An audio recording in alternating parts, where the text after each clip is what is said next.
All right, good evening, everybody. Welcome to the Board of Selectmen's virtual meeting of December 16th, 2020. I'm going to start out by reading our preamble that we do every each of these meetings. Good evening. As chairman of the Wolfeboro Board of Selectmen, I'm declaring that an emergency exists, and I'm invoking the provisions of RSA 91-A:2-3B. Federal, state, and local officials have determined that gatherings of 10 or more people pose a substantial risk to our community and its continuing efforts to combat the spread of COVID-19. In concurring with their determination, I also find that this meeting is imperative to the continued operation of town government and services, which are vital to public safety and confidence during this emergency. As such, this meeting will be conducted without a quorum of this body physically present in the same location. At this time, I also welcome members of the public accessing this meeting remotely. Even though this meeting is being conducted in a unique manner under unusual circumstances, the usual rules of conduct and decorum apply. Any person found to be disrupting this meeting will be asked to cease the disruption. Should the disruptive behavior continue thereafter, that person will be removed from this meeting. Please note that all votes that are taken during this meeting shall be done by roll call vote. So let's start the meeting by taking a roll call attendance. And when each member states their name, please state whether there is anyone in the room with you during this meeting, which is required under the right to know law. Why don't we start with Linda? Linda Murray, I'm here in a room by myself in my house. You, Paul? Paul O'Brien, good evening. I'm here in a room by myself in my house. Thank you. Dave Senecal? I am Dave Senecal. I'm here at home by myself. Thank you. Is Dave Bowers with us here yet tonight? I don't see him yet, Mr. Chairman. I don't see him yet either. And I'm Brad Harriman. I'm present, and I'm at home in a room by myself. Okay, first item, Mr. Pino, do we have a need for non-public this evening? Good evening, Mr. Chairman. We do two items, RSA 91A 3, Roman numeral 2A, employment, and RSA 91A 3, Roman numeral 2D, consideration of property. All right, thank you.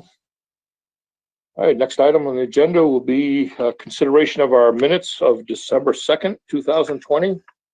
Do we have any comments or corrections to these? Linda? Yeah, I have a bunch of them. Okay. On page 2, the first motion under consideration of minutes, it should say it was moved by somebody other than Jim Pinio. He didn't do it. Correct. True. I recommend Dave Senecal. I think he must have done that. I know I think I Senecal did it. He did. Yeah, Guilty. Me? Yes, you, guilty. You sure? I'm pretty sure. I'm pretty sure. You're All who right. I wrote in. On page 4, discussion of the audit. And it's the first paragraph, 1, 2, 3, 4th line down. It says outside auditors to help.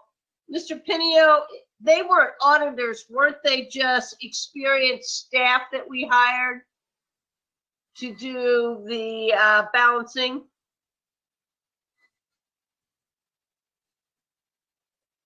Yes, that is correct. So they were contracted services and retired employees. Okay, so that needs to be contract services and retired employees. Then B, the first sentence, it should read, James Pinio expressed an interest to increase the amount awarded, That's correct. and take out to the town treasurer of. And then one of the things that I think we should either say our first name or Miss or Mrs. I don't think it should say Murray or Harriman. I think we should either use Brad Harriman or Linda Murray or Ms. Murray, Mrs. Murray, or Mr. Harriman or Chairman Harriman. So we can.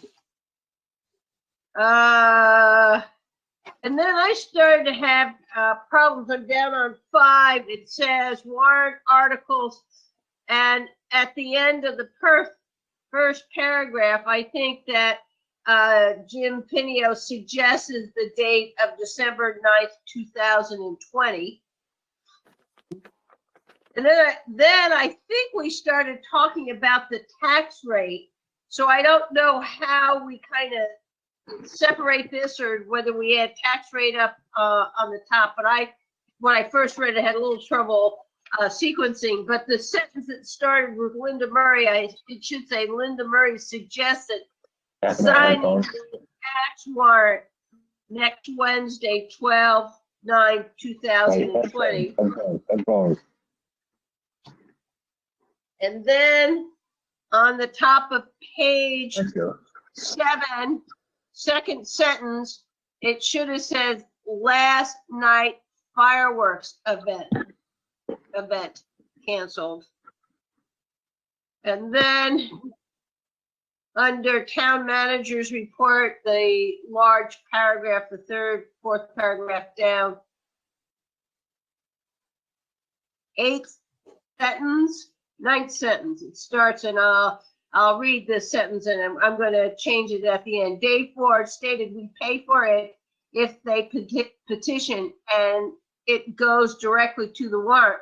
But if the selectmen do not support it, and I think it should say it won't pass. B on the budget doesn't make any sense, so that's what that is. And that's my last one, and I am more, Christine, I can give these to her and review them if she needs any help with them. Thank you, Brad. I agree with Linda's. I had the same thing about either first name, last name, first, last name, because it got a little confusing. I'll leave this one to you, Brad, but on page 7, after I guess when we were doing committee reports, there was no commentary about from you as to whether you're, other than planning board, budget committee, if that's what you had there, that's fine. But on mine, I had page 6, 1, 2, 3, 4, 5th paragraph. Paul O'Brien asked, so I'll read it. It says, so you are looking for assent not to buy down the tax rate, correct? I would just remove all the rest of those words because it kind of gets a little goofy. And again, I'll provide this to our colleagues here for minutes taking purposes. So you're looking for our assent not to buy down the tax rate. Okay. That's all I have, Mr. Chairman. Thank you, Paul. Anybody else have any comments or corrections? Seeing none, entertain a motion. Move to approve as amended. I'll second that. Motion and a second to approve the minutes of December 2nd as amended. Any other discussion? Seeing none, we'll have a roll call vote. Linda? Yes. Paul? Yes. Dave Senical? Yes. Dave Bowers? Yes. And Brad Herron votes yes also. Hey, Dave. All right, thank you, buddy. Okay, next on our agenda, we have 2 public hearings this evening, both with the Friends of Liberty Museum.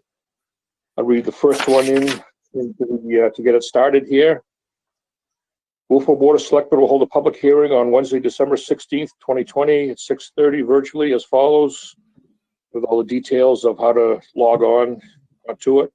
For the acceptance of the inventory of the existing collection of artifacts at the Liberty Museum, valued at less than $10,000 in accordance with RSA 31:95-B3A, has an estimated value of $1,000. I believe we have Mr. Goodwin here this evening to speak to us and present this, and I believe there's might be a short PowerPoint with this too.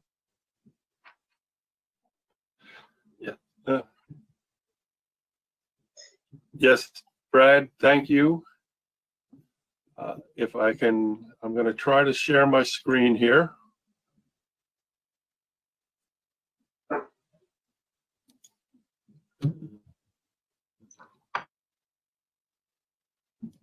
It does look like I have the capability to share my screen. Let's see.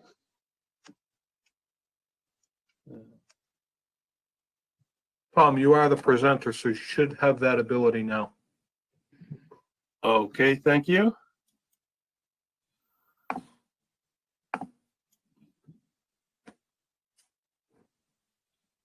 It is.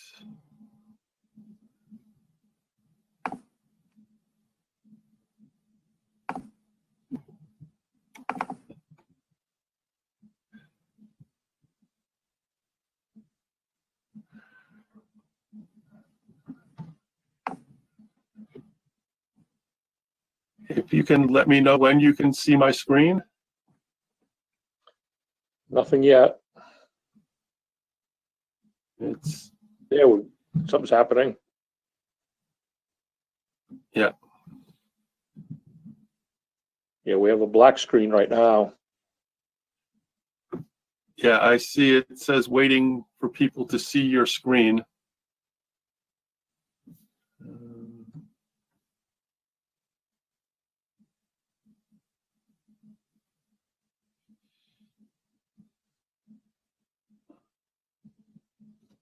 There we go. Okay. Okay. Thank you for this opportunity to present the collection and complete the complete inventory of the Libby Museum collection.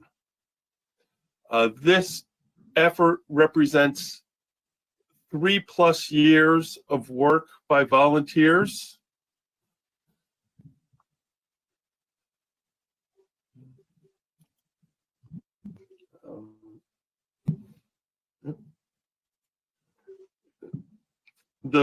The bound volumes of the collection consist of 5 actual printed volumes that you can see on the screen.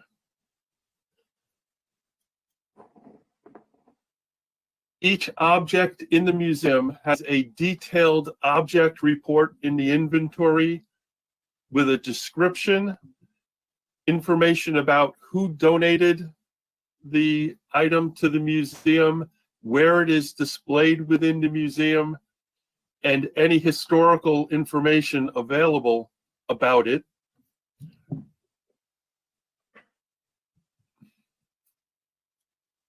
There are 2 printed copies that the Friends of the Libby Museum is providing, as well as the electronic copy of the database that was used to collect the inventory. This inventory is very extensive. It includes Dr. Libby's personal items. It also includes the natural history exhibits, like each individual bird and each individual fish in collection, as well as archaeological items that are relevant to the local region that we are in. In total, there are over 2,330 items in this inventory. They include Dr. Libby's original collection, as well as hundreds of other donations from Dr. Libby's friends, as well as local and seasonal residents of the area. It should be noted that this does not include 2 pending donations that could be coming in the near future, at which time we will probably endeavor to create an addendum to it as the collection expands. We would like to note that this represents over 500 hours of volunteer work. Many of the hours were contributed by Raylan Warren and were assisted by Katrina Lennon and Elena Albee. This represents the first comprehensive and complete inventory of everything in the possession of the Libby Museum. And one printed copy is available at the museum. One printed copy has been given to the town library for use by the general public. The electronic copy and the database are available at the museum and also have been provided to the, I guess, to town hall. I'm not sure if that's the town manager or some other department in the town. But that is the extent of it. This is like I say, it's a effort that's been going on for over 3 years, and we proudly present it to the town at this time. Thank you. Thank you, Tom. Really appreciate that. I think I failed to mention in the very beginning that Tom is our current president of the Friends of Libby Museum also here. So, so at this time, I'd like to open the public hearing. If there's anybody in the audience that would like to ask any questions, perhaps, we or Tom would be able to answer some. So we'll see if anybody out there in the public has any questions for us or comments. Hello, Brad. Yes, hi, Suzanne. Just a curiosity question. Is there a value associated with that, a monetary value? And if so, do we have it insured? We have an estimated value that we spent on getting the books all bound and stuff in there of about around $1,000 between the binding and the printing and all that stuff. Of course, a lot of it's all volunteer work.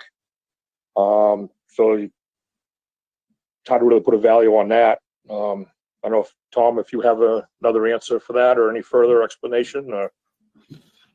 From a valuation standpoint, I think the best valuation is priceless. From a protection standpoint, this is the museum computer that was used to compile the inventory is part of the town's IT and is backed up. So as far as preservation goes, it is backed up and is just as secure as everything else that the town does on their network of computers.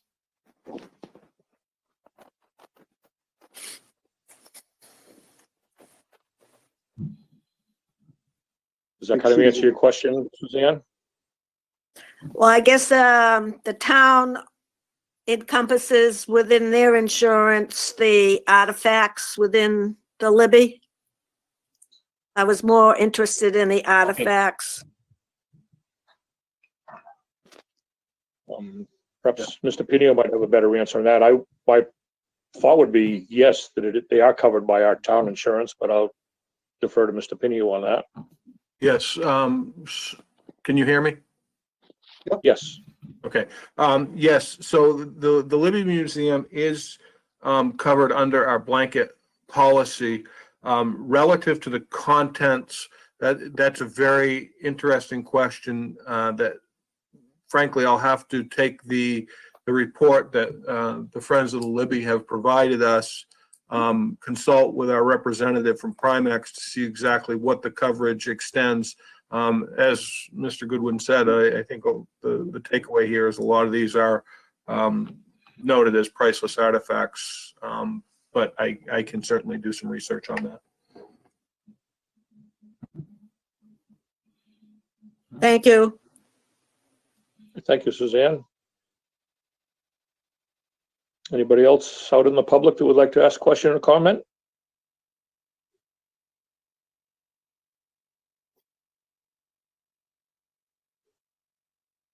Seeing none, I guess I'll close the public hearing. Board members, do we have any comments or questions for Tom? Brad? Yes, go ahead, Linda. I just want to thank Alana and Christina for doing this inventory. What a wonderful gift to the town to have this and to know what we have. And I want to thank the Friends for giving it to the town. It is a real gift, and I'm glad it's in the library, so people who might want to go look at it can do that. So thank you very much. Thanks, Linda. Paul? Yeah, second that. I think this is a great thing to do. First thing you want to do with any museum is document your artifacts, know where they came from, have the history of those And to answer Suzanne's question, they are priceless. I mean, they're priceless as any artifact that is placed in a museum. We just got to make sure that our insurance covers that. So I thank the Friends as well. I think this is great. And there's actually a couple more things we're going to talk about here briefly tonight, which I think you're even great too. So thanks, Tom, and thanks to the Friends for doing this.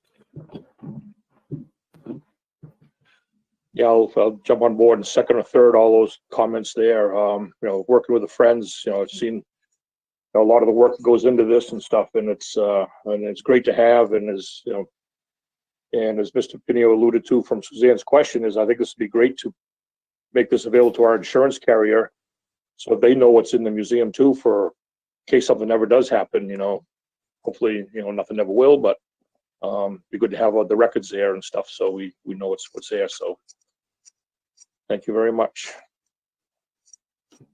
Okay, why don't we move on to our second public hearing, which is again from the Friends of Libby Museum. Wolfeboro Board of Selectmen is holding a Brad. public hearing on Wednesday. Oh, yes. You need Sorry. a motion to accept that, don't you? Yeah, I guess we do. I skipped by that. Thank you, Dave. Boy, Dave, Yeah, good catch. I'll move to accept the inventory of the existing collection of artifacts. The Libby Museum valued less than $10,000 in accordance with RSA 31:95-B3A and has an estimated value of $1,000. I'll second that. Motion is second to accept this gift from the Friends of Libby Museum. Any other discussion? Seeing none, we'll have a roll call vote. Linda? Yes. Paul? Yes. Dave Senical? Yes, Dave Bowers? Yeah. And Brad Harriman, yes. All right, thank you, everybody. All right, our next one will be, again, Board of Selectmen will hold a public hearing Wednesday, December 16th at 6:30, virtually on the links provided by the town website and on our agenda, for the Friends of Libby to present the landscape assessment of the Libby Museum, valued less than $10,000 in accordance with RSA 31:95-B3A, and has an estimated value of $8,500. Says in my thing here that Rick Vanderpool is going to be here to present. Is that correct, or are you going to present this to us, Tom?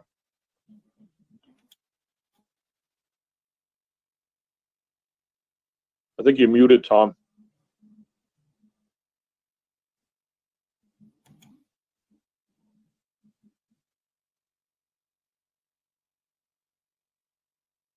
Still muted. I am going to present this. Dr. Rick Vanderpool could not be here. Okay. It doesn't look like I'm muted. No, you're on now. We can hear you. Can you hear me now? Yes. Can you hear me? Yes, we can hear you. Can you? Okay. And I'm my screen. Yeah, I'm sharing my screen now again. It should be up in a moment. Yep, we have it up. Okay. This donation represents a landscape assessment of the property on which the Libby Museum sits. As many of you know, the Libby Museum has a wonderful piece of property that overlooks the Winter Harbor section of our beautiful town. And when Dr. Libby created the museum, one of the things that he wanted to do was use the whole property as part of the natural history of the area. In this landscape assessment that was performed by Dr. Rick Vanderpool, he extensively mapped the property that the Libby Museum sits on. Dr. Libby, during his lifetime, wanted to collect two examples of every native New Hampshire tree and place it on the property here. Unfortunately, he did not complete this during his lifetime, and the landscape assessment was a way to understand what all the native trees on the property are, with the idea that at some point in the future, we may be able to expand the whole museum and the significance of the property as part of the museum experience.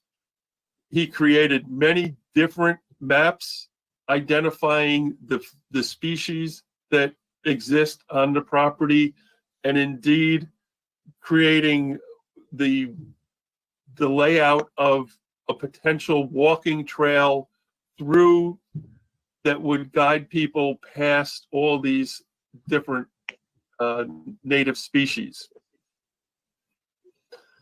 As I mentioned, this was conducted by wetland scientist Dr. Rick Vanderpoel. It's an inventory of the trees and the plants on the museum ground. Dr. Libby wanted to promote the biodiversity and conservation of the property. This creates a foundation, as I said, for the potential development of the museum grounds as an extension of the educational services of the museum. Dr. Libby wanted to have two examples of every native species, and that this study was funded by the donors to the Friends of the Libby Museum. And this entire landscape assessment cost about $8,500 to conduct. And when it was completed, Dr. Rick Vanderpoel did a presentation to the town on the results of this assessment. And today we are again presenting the completed assessment and printed copies of the assessment to the town to be part of the town record and the museum records. And at this point, that ends my presentation. All right, thank you, Tom. So at this time, I'll open up a public hearing. If there is anybody out in the audience who would like to ask any questions or have comments on this particular item.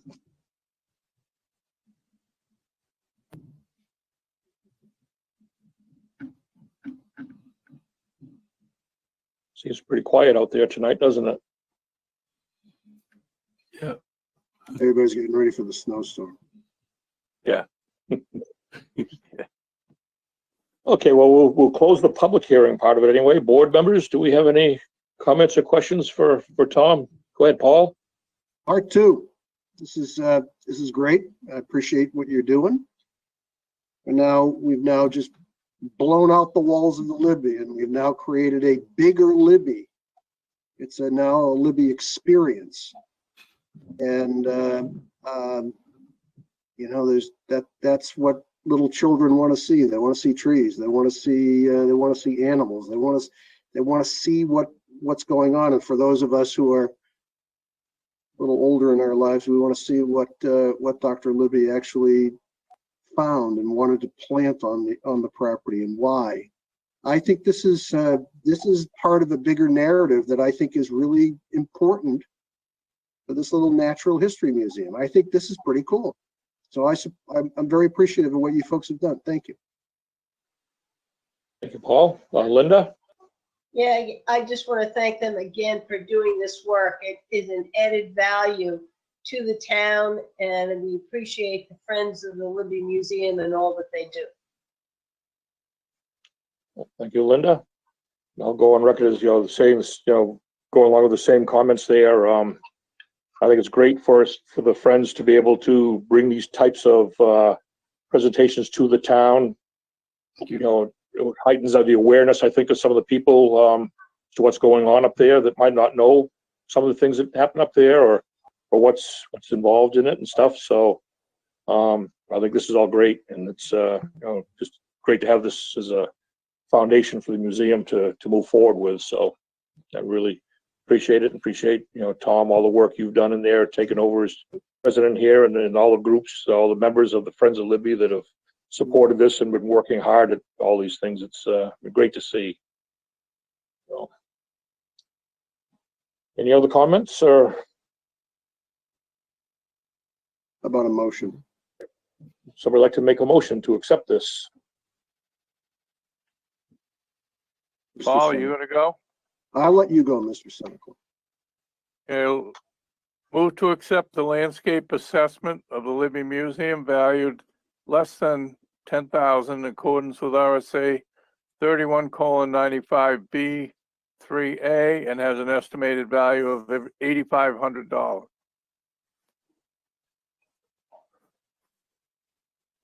Second. We have a motion and a second to accept this. Any other discussion?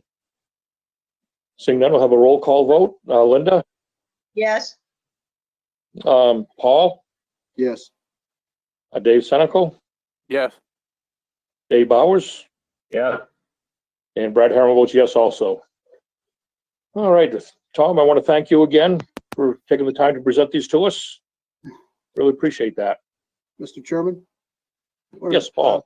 You and I You're- are. you're more than welcome. You and I are in the receipt of an email, maybe just for a brief advice to the board as to what we received. Then maybe Yeah. for further discussion. Yeah, I don't know if the whole board has seen that yet or not. I do have it. It's going to put that on the agenda for our first meeting in January.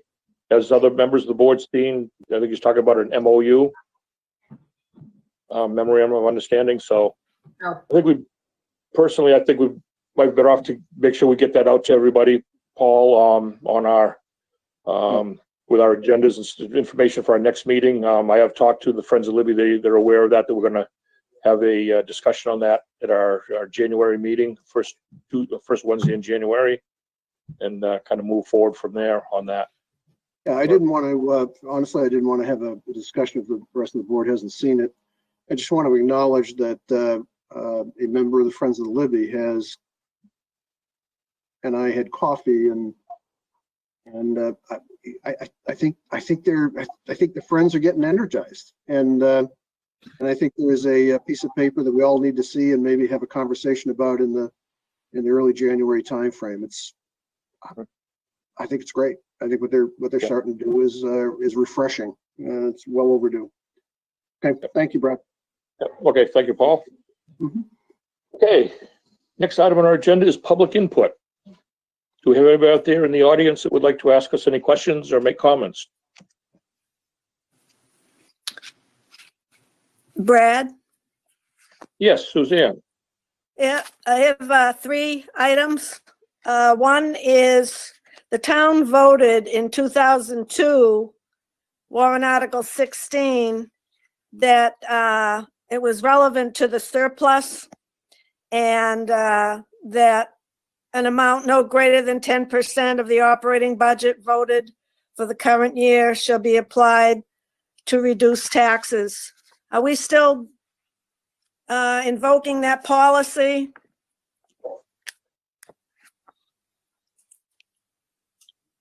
So So, I'm Mr. not sure what Chairman, your, I Yes. think I can respond to that a little bit. The interesting part about that policy, we need to update that because it is in conflict with DRA recommendations on percentage to be held over. The DRA recommends all funds be inclusive, meaning all town funds and that percentage be based on that, where this policy that's in place is exclusively based on the general fund. So this is something we are going to have to work on to clarify going forward.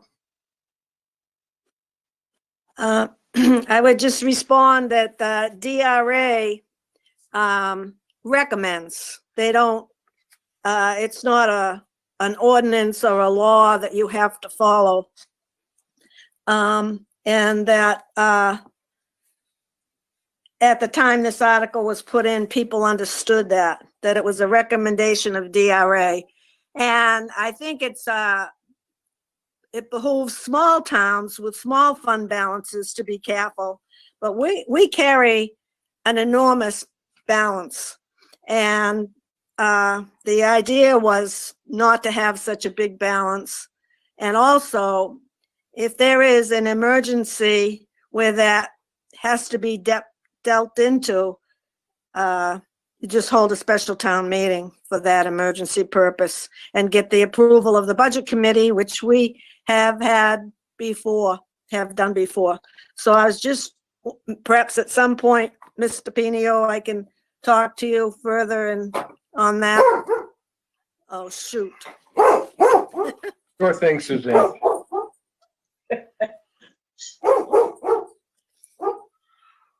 I dropped my, Who let the dog out? Who let the dog out? Who let the dog out? The other, stop it. The other thing is, on the dock expansion, when you get to that warrant article, Paul pointed out that the CIP committee did not recommend the expansion portion of that phase project. And at the time, Dave presented it to the CIP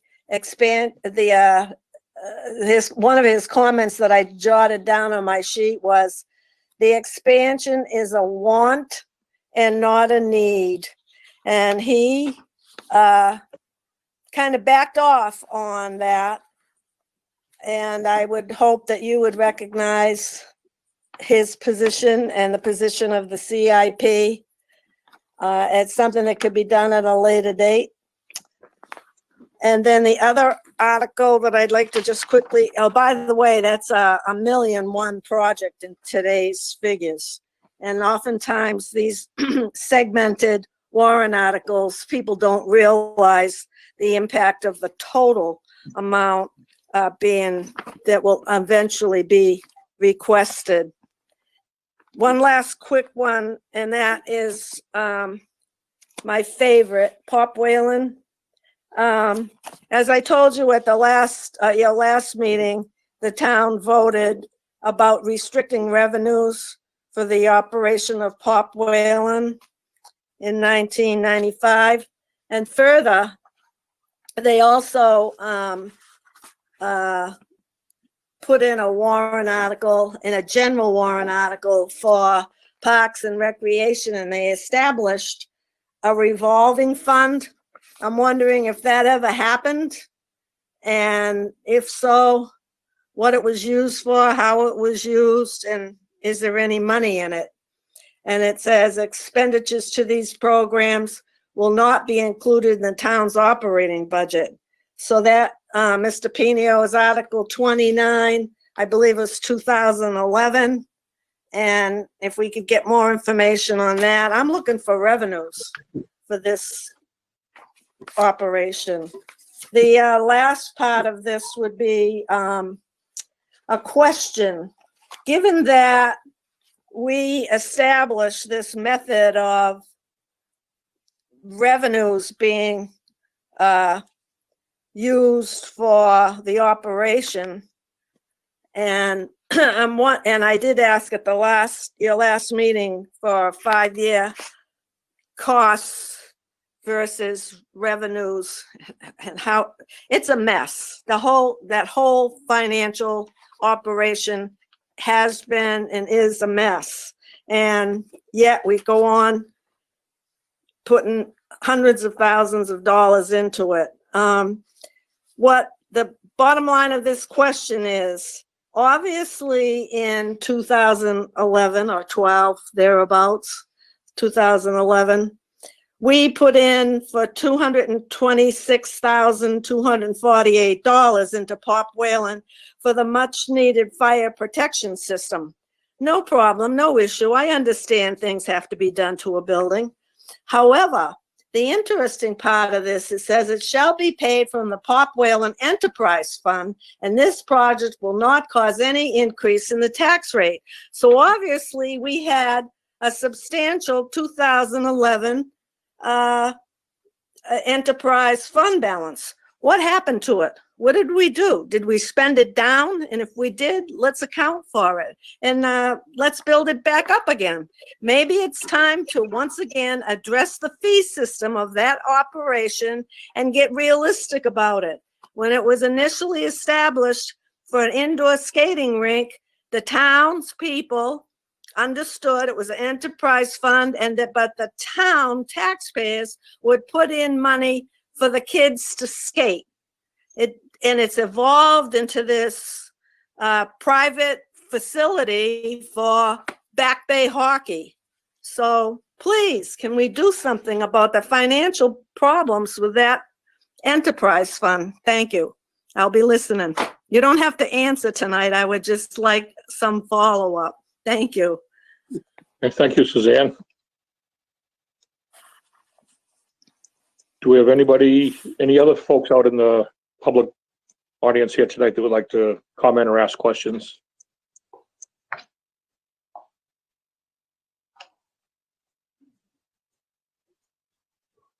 Seeing none, we'll move on to our next agenda item, which is our bulk vote, which includes weekly manifests of December 4th and 11th, and a notice of intent to cut wood. So 2 items, so yeah, item A and B this evening. Would somebody like to make a motion on that?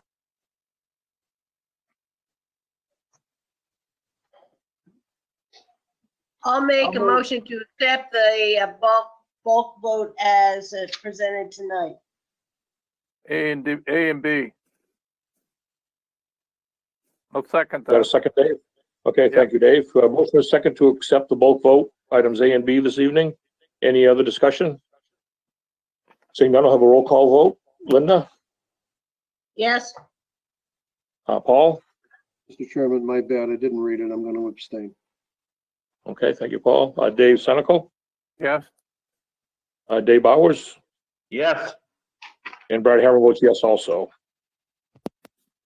Okay. Thank you. We have no board or committee appointments this evening, so we'll move on to our new business. First item being commercial vessel landing permit for the Millie B.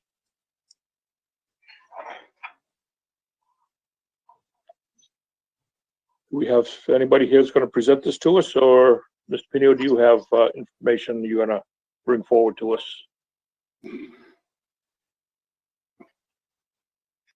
Mr. Chairman, this is the annual renewal of the landing permit for the Millie B. I'm not seeing anybody here to represent them this evening, but this is a fairly common renewal that we do annually. I see on our agenda here, comment about no charge this season because they never came in due to COVID during this past season. We ended up reimbursing 3 vessel landing permits that we get each year. So, okay, so this would be for a fee then for this year. Brad, Providing. Yes. hi, it's me, Amy. Hi, Amy. You did approve giving their funds back, We did. but oddly, right after that meeting, the Millie B and the Wolfeboro Inn called. So they're both putting in their permits. You have the Millie B, and then the Wolfeboro Inns will be at the next meeting, and we're just not gonna Okay. charge them. I didn't send the money back. Okay. I didn't. send the I money back. understand. We were gonna, but they called right after that meeting, so And they're aware that we were going to reimburse them for that for this past season, and so they know we'll just basically forward on to this coming year's permit. Is that correct?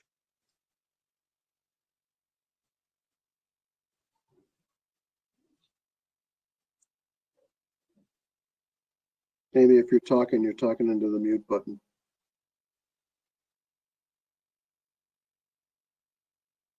We've lost her. Yep. So I Okay. think what Amy is saying, Mr. Chairman, is the monies were not, we voted to give them a reimbursement, the monies are not paid back to them, do we procedurally have to do anything with the motion to undo this? I think we put it I would- all in the motion. I would. Yeah.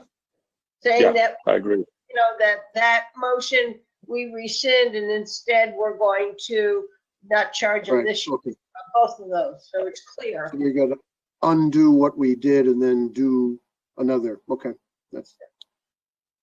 I think Linda's good at doing this, by the way. I think she's great at the undo, do side. Do you want a motion? Yes, we would love a motion. I move that we grant the commercial vehicle landing permit for 2021 to the Millie B and waive the fee and to rescind the vote taken at an earlier meeting to send the 2020 money back to the Millie B, to the New Hampshire Boat Museum. Second, A motion and second. Everybody understands that motion. I guess well said. Any other discussion? perfect. I don't have a roll call vote. Linda, Yes, Paul, Yes, Dave Senical, Yes. Dave Bowers, Yes. and Brad Herman votes yes also. All right, thank you.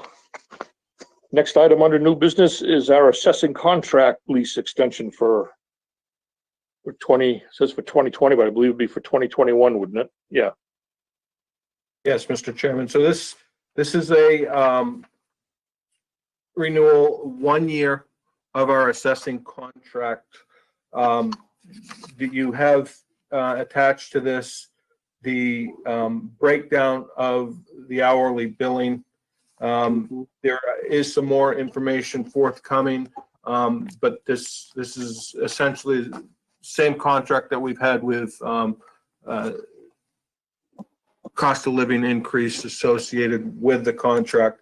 Again, this would be a 1 year contract and we would be going out for an RFQ in the year of 2021 for potentially new services or just to see what's out there in the market. Okay, thank you. Paul, Jim, is there you said there's additional information coming. Is there not trying to delay things that don't need to be delayed, but if there's additional information coming, do we vote on that additional information once we get it, or do we table this for now? It's just further backup, Paul. You received the hourly billing, the pickups, the cyclical data verification.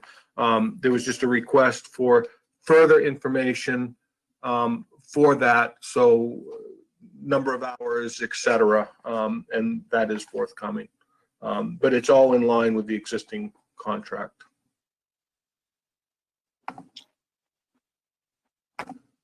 hey, any other questions, board members? I think it's something we really do need to act on and not put off for a little bit because this will be our last meeting of this year. Moving forward, we're going to start in with us for January 1st. Linda? yeah, first of all, in the first sentence, I'm assuming it should say, this agreement is made on the 16th of December, 2020. And then I'm questioning the last sentence in that this agreement has been extended until December 31st, 2020. And I'm having a hard time whether it's referring to the one that was extended the year before. The next paragraph is clear. I'm not quite sure Yep, whether you are that should be correct, 2000. Linda. You are correct, Linda. So I'm going to bring this back to the drawing table. I apologize for that. I'll get that back to the drawing table. We have got to schedule a end of year meeting anyhow to do the rollover of funds into 2021, and I'll bring that back at that time. So I would table this. Move to table. I'll second. I have a motion and a second to table this till our next meeting. Any other discussion? Seeing none. Linda? Yes, Paul? Yep. Dave Senical? Yes. Dave Bowers? Yes. And Brad Harrell votes yes also. All right, thank you. Next on our agenda is expending conservation funds to purchase map 37 lots 7 and 8. We have, there's Lenore. Hey, Lenore. Hi. Can you guys hear me okay? This is my first time trying to do this with using Bluetooth earbuds. So if you can't hear me, you can let me know. Loud and clear. Perfect. And to be honest, I wasn't sure if Mr. Pinio was going to be presenting this, and I was just here more to answer questions. I believe that this particular acquisition project has already been presented to you last week. So I believe I'm just here for the public hearing portion. As a quick FYI, the Conservation Commission held our own public hearing this past Monday, at which nobody attended. We did not get any feedback about this project. So I'm here to answer any questions. Hey. Linda, I see Linda. Oh, Linda. As I read the backup information, when the board makes a motion, we need to do it contingent upon a title search being done. Right. That was recommended in the backup, and that we shouldn't purchase any property without that title search being updated on the day. So that's the only thing I wanted to point out. And that the board doesn't have to hold a public hearing because we're accepting this under RSA 36-A:4,1. And that is a Conservation Commission RSA, and it doesn't require the Board of Selectmen to hold a public hearing.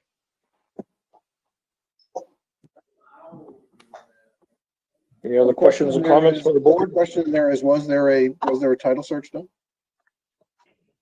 We have retained attorney Jim Coles from Walker and Varney, and he will be performing the title search. Although, and I'm still learning this whole process. I think my understanding was that he would perform the title search within a few days, maybe 3 or 4 days prior to the actual purchase, the closing. But Well, he'll do the main title. I could be wrong. But when he goes to record the deed, he has to do it. You always update a title when you close. So, and what I was just looking at said in the back that a title search needs to be, and we as a board should, make that in our motion. That's all I'm saying. Sure. So anyway, yes, the answer is yes. We have retained attorney Coles from Walker and Varney to perform a title search and purchase title insurance as well. Any other questions from the board? Seeing none, I'd entertain a motion on this. So moved. Do we have a second? So move for the title search, contingent upon title search. Yeah, So moved that we acquire tax map 37-7 and 37-8. The predicate of the successful title search is completed before the acquisition of the property. I'll second that. Thank you. Motion and second to approve this with a contingent upon a title search. Any other discussion? Seeing none, have a roll call vote. Linda? Yes. Paul? Yes. Dave Senical? Yes. Dave Bowers? Yes. And Brad Harrell votes yes also. All right, you're all set there, Lenore. Good luck with it. Bye, Lenore. Nice seeing you. Thank you all very much. Appreciate it. Have a good night, everybody. You too. Night. Okay, next on the agenda is discussion with our actual versus budgets and revenue for November. Brought to you by KC. Hi, Brad. It's Kathy Carpentier. Before you, I had submitted a report for November actuals. We're 11 months through the year, which if everything was spent flat line, it would be about 92%. The report I gave you was currently at 89%. However, this month in December, we have paid the final insurance bill, health insurance that is. We've also made payments to the trustees of the trust fund for all the warrant articles that were approved back in March. We're a little late in doing that this year, but that also was done in December. So we're coming in as of today around 97%, but we're still right on target for the year. What else? I've also asked the department heads to come up with a list of encumbrances, which are POs that have been committed to vendors but not yet completed as of year end, or projects that have a non-lapsing clause. We will be presenting that list to the board before year end so that we can carry the dollars forward from this year to next year as appropriate. I didn't see any new items jumping off the page at me. We still have some work to be done. We do leave the books open for 3 to 4 weeks after December 31st. So it'll be the end of January before you start getting more accurate numbers as the December bills come in and get processed. I'm going to jump over to the revenues. This is the first report I've given you with the revenues.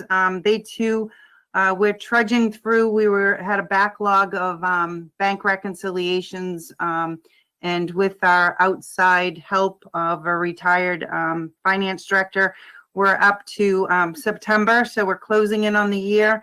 So some revenues haven't been booked also, but we seem to be on track to hit our budgeted revenue. Are there any questions? I'd be happy to answer. I too will take on the initiative of hopefully in the next, at your next meeting in January, I could give a 5-year Pop Whalen appropriations versus revenue as requested by in public input. So. Okay, that'd be great. Thank you. Questions from the board for Kathy? Comments? Linda?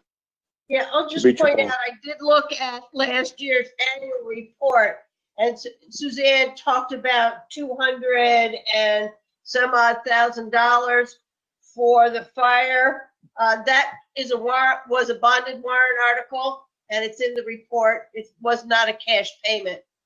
Yeah. Which I didn't think it was. Right. Paul? Kathy, thank you for crawling, as you say, crawling around through this stuff and trudging through it. So you got 3%, you can see 97%. You got 3% left for accruals, or what you would call things that we have encumbered. My ask on the revenues, and particularly around the POP, is, and I asked Jim this before you came aboard, I think what we really need to do is we need to take a hard look at the income statement as well as the revenue side. I'm not suggesting that I disagree with Suzanne, but I don't think, I think there's a difference between what the auditor is showing us on the audit. So if you have any questions about Pop Whalen, you can look at the audit and you can see it.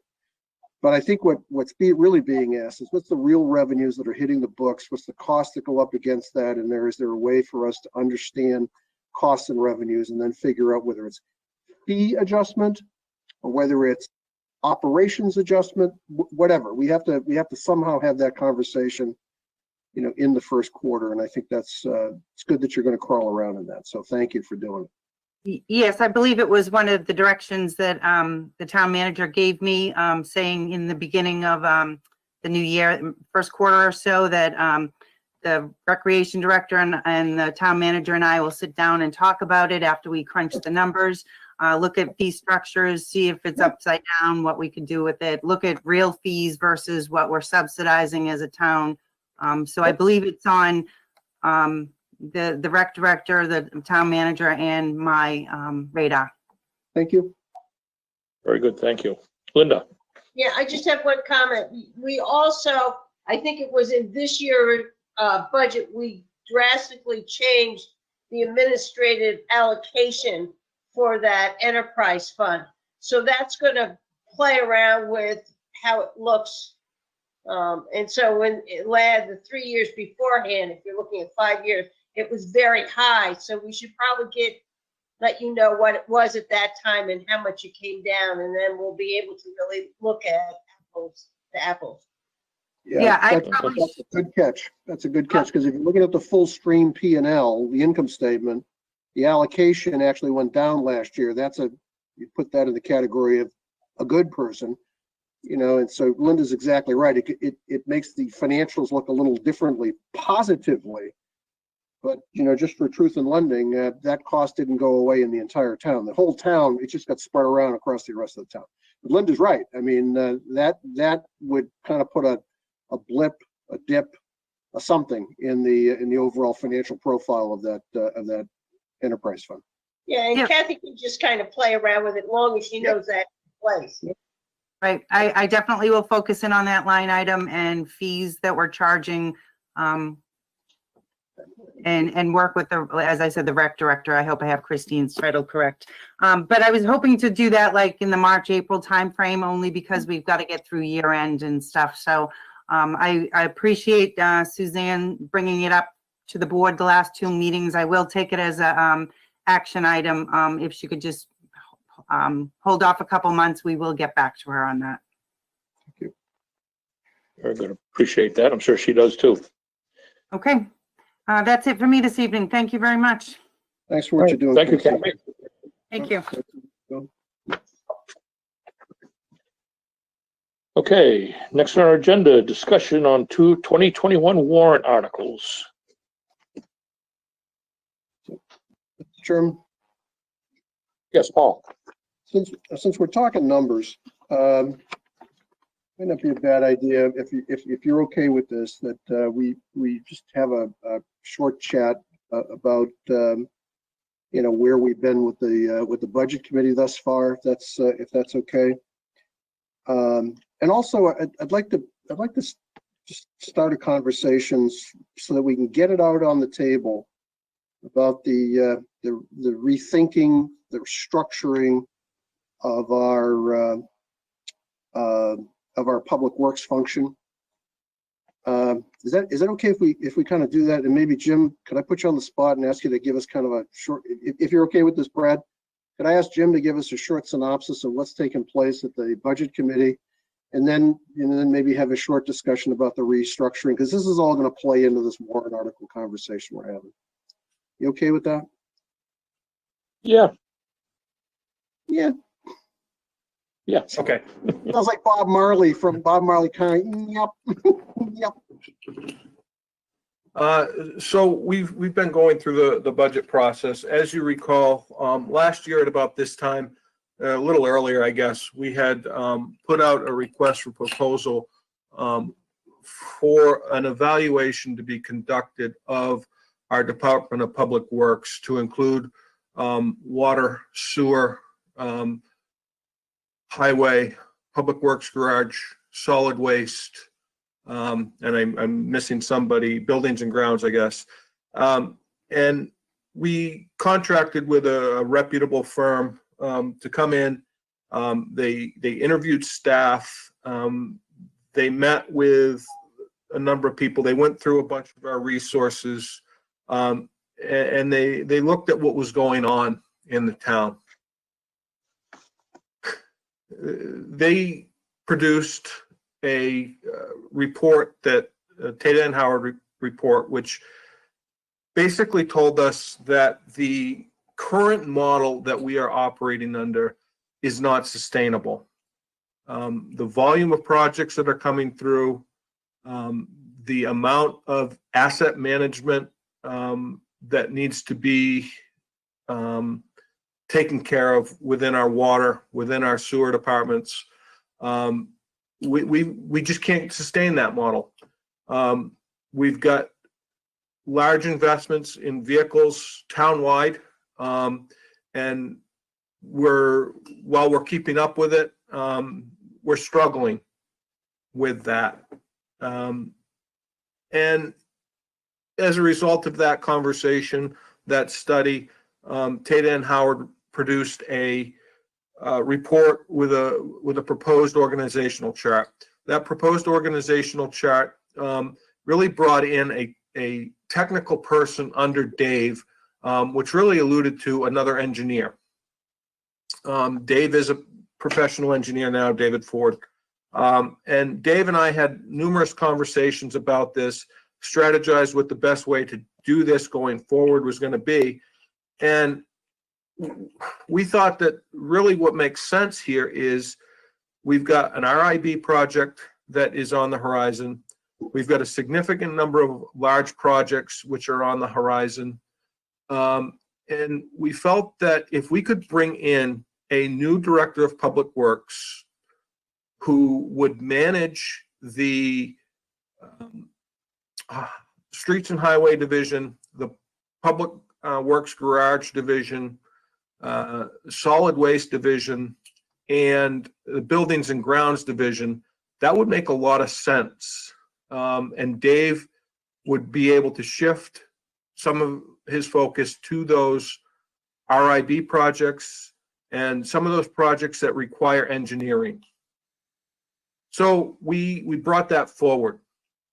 At this point, it has not been terribly well received by the budget committee. And we've got some concerns about what is going to happen relative to this conversation tomorrow night.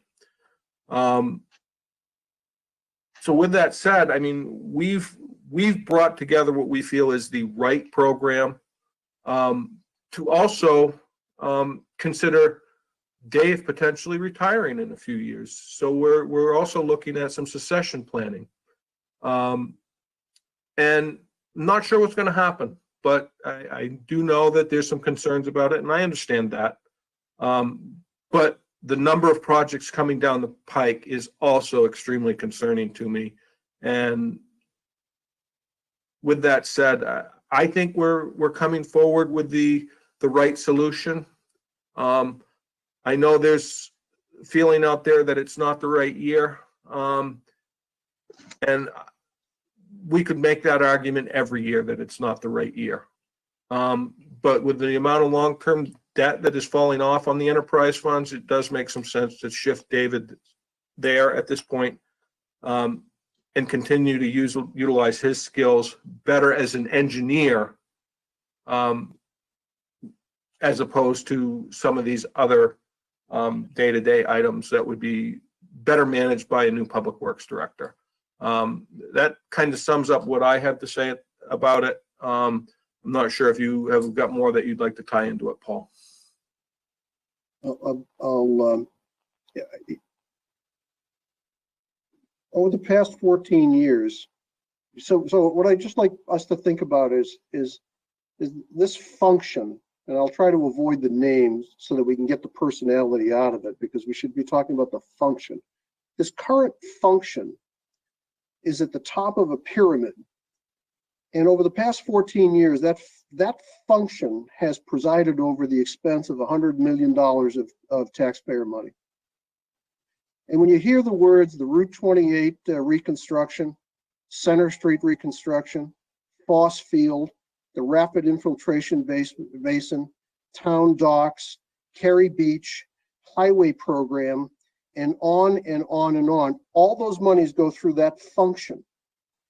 And this, and when you try to, and Casey's going to help us with this as well, when you think about what percent of our total capital that we spend on an annual basis goes through that function, and when you think about the percentage of our operating expense that goes through that function, it's a lot of money. It's a lot of complexity. And I know that we all have, second guessing of, could you do it better? Could you do it a different way? I will just tell you that this function is working, like right now, trying to figure out how much salt we're going to put on the roads and what we're going to do with the storm tomorrow. By the way, we're going to get the rapid infiltration basin thing worked out. I think this function is complex. I think it represents over time risk. I think that this function needs to be broken into its component parts, which is we got to work on water and sewer, because if we get that wrong, it gets really expensive very quickly. And if we get the highway thing wrong, the voters will get very upset, and they should get very upset very quickly. So the proposal we have, which is up on the town website, it's up on the Board of Selectmen page, it's out there for public consumption. I think the pushback we're getting is didn't know about it, short notice. And I, with the highest amount of respect, I have to disagree with that. I think that we have to pull back and we have to say, are we doing the right thing for the town? And I am very supportive of decomplicating this function, because when you make it more complicated and when you have somebody working, I think the amount of hours that this person is working, things will drop, and we don't want to drop anything on the floor. And I think that it's important that we plan for the person's succession.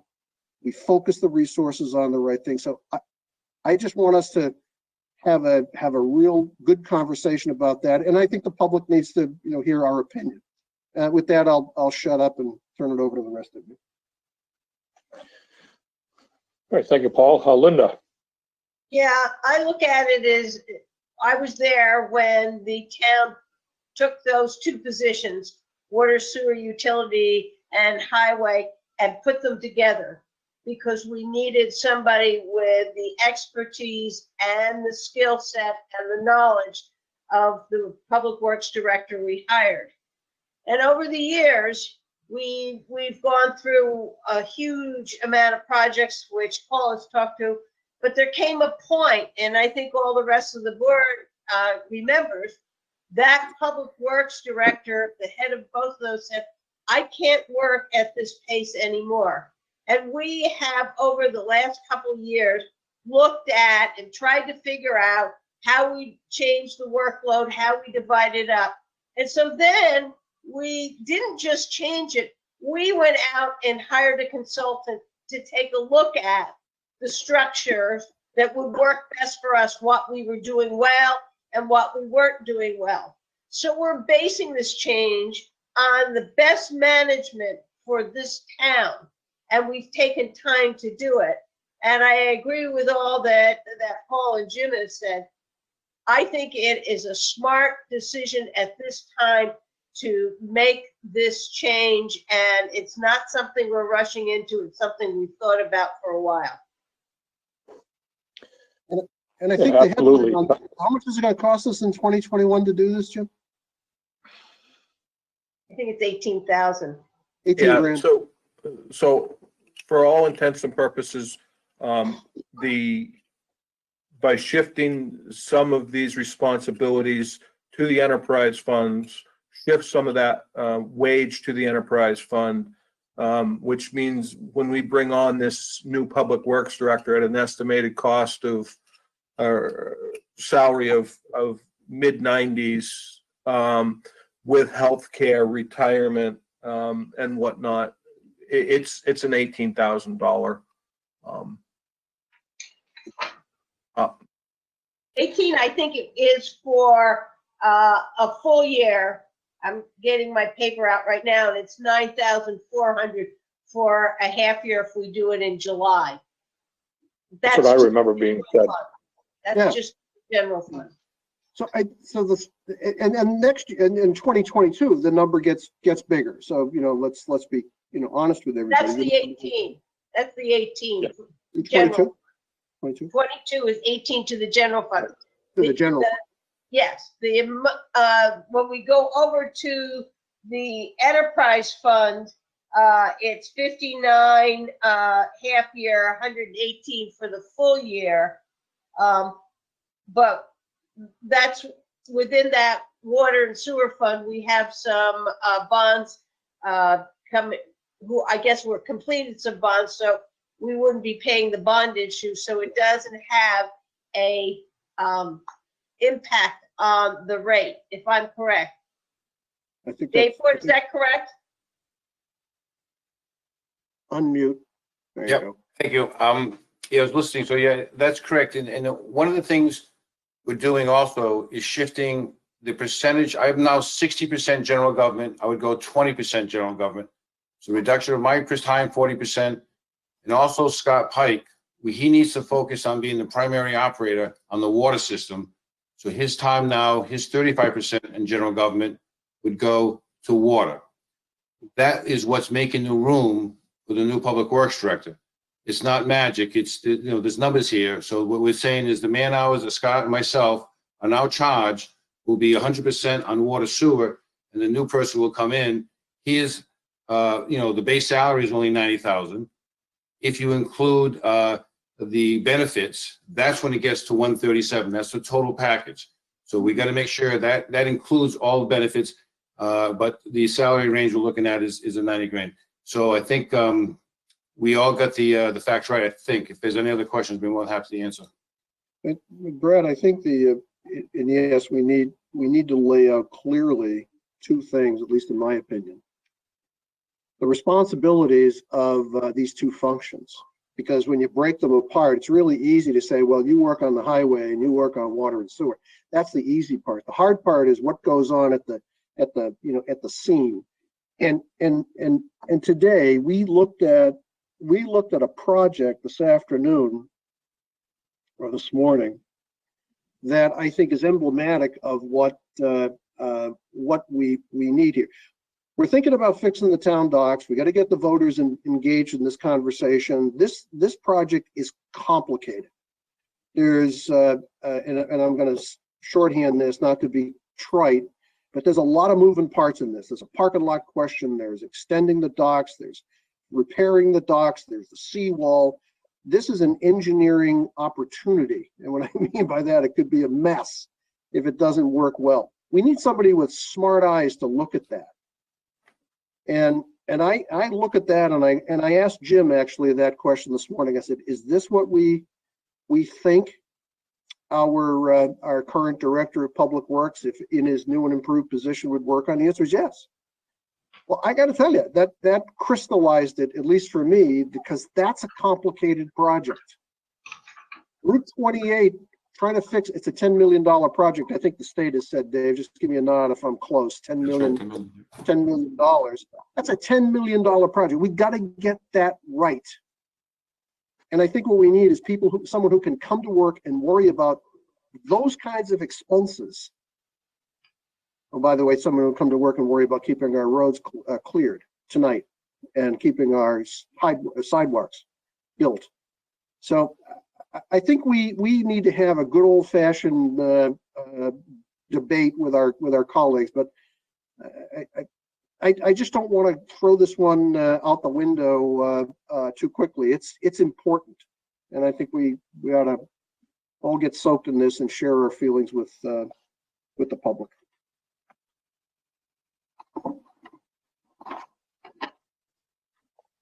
Okay, thank you, Paul and Dave and Jim and Linda for the input there. Yeah, I think, obviously I think, we as a board are all on board with this whole concept here. I agree that it's something that we, probably need to have a conversation with our colleagues about at the budget level and make them aware of why we're thinking it, to make sure they understand ifs, ands, and buts about the whole thing. So, Dave, Senecal. Yeah, just follow up on something Paul said, and that's that we need to take personalities out of this, and we need to look at the overall functions of what these people are going to be responsible for. If we don't, we're going to get off track pretty damn quick. So I think I've talked to Paul about it before that, we need to set up the sequence of, like he said, on the pyramid, as to what they are, where it comes from, not necessarily who it's going to be. We need, and I think we've all agreed on the structure as to how it's to be set up. So again, we've got to take personalities out of this completely. We've got to look at that pyramid as Paul said, and we've been through it as far as who's going to function, what they're going to be responsible for, and so forth. And that's the important thing, not who's going to be in that position, because we need to get rid of that thought process, and I think that's been a problem from my understanding as far as at the budget committee level. Thank you. Yep. Thanks, Dave. Hey, anything else on this? Thanks for letting me do that, Brad. I appreciate it. Thank you very much. Yep. No, thank you. All right. Do we want to move on to our warrant articles now? And only if we have to. Only if we gotta. We gotta. We gotta. Oh, shit. Oops. So, Mr. Chairman, in the interest of trying to keep this on track this evening, so we're not here terribly late, at this point, what I really need is I need to get the numbers pinned down. The language is pretty much just about there. And I'm going to go through the numbers. And, you know, I don't expect the board to vote on these this evening. It's just the conversation about the numbers so that I can get that done. We have got, I believe, till the 12th of January before we have to have the notice for the public hearings on the bonds. So I would anticipate that the first meeting in January, these will be ready to be voted on. So to dive into the bonds, the first bond that we have coming in front of us this year is the municipal electric conversion. I believe Barry is here this evening. This is 1.85 million. This is a bond. It will be exclusive to the enterprise fund of municipal electric. Is there any questions that you have for Barry on this topic? I have reached out. Casey's going to be reaching out to the bond bank relative to bond schedules so that this information will be provided to you in that final document. Okay. Paul, you got both hands up. Must be important. Well, it's because Barry, I mean, he gave me a two-hander. So, so the question I think that we need to just, you know, answer for the public is, why are you bonding this? Why don't you just take it out of your cash capital, your cash account? That's a question. I think that, quite frankly, at this point, I think Barry's fund balance is at a reasonable level. But I think that based on where we're heading, he does have a couple of bonds which are falling off next year. And I think this will be helpful to keep him at a nice even keel going forward.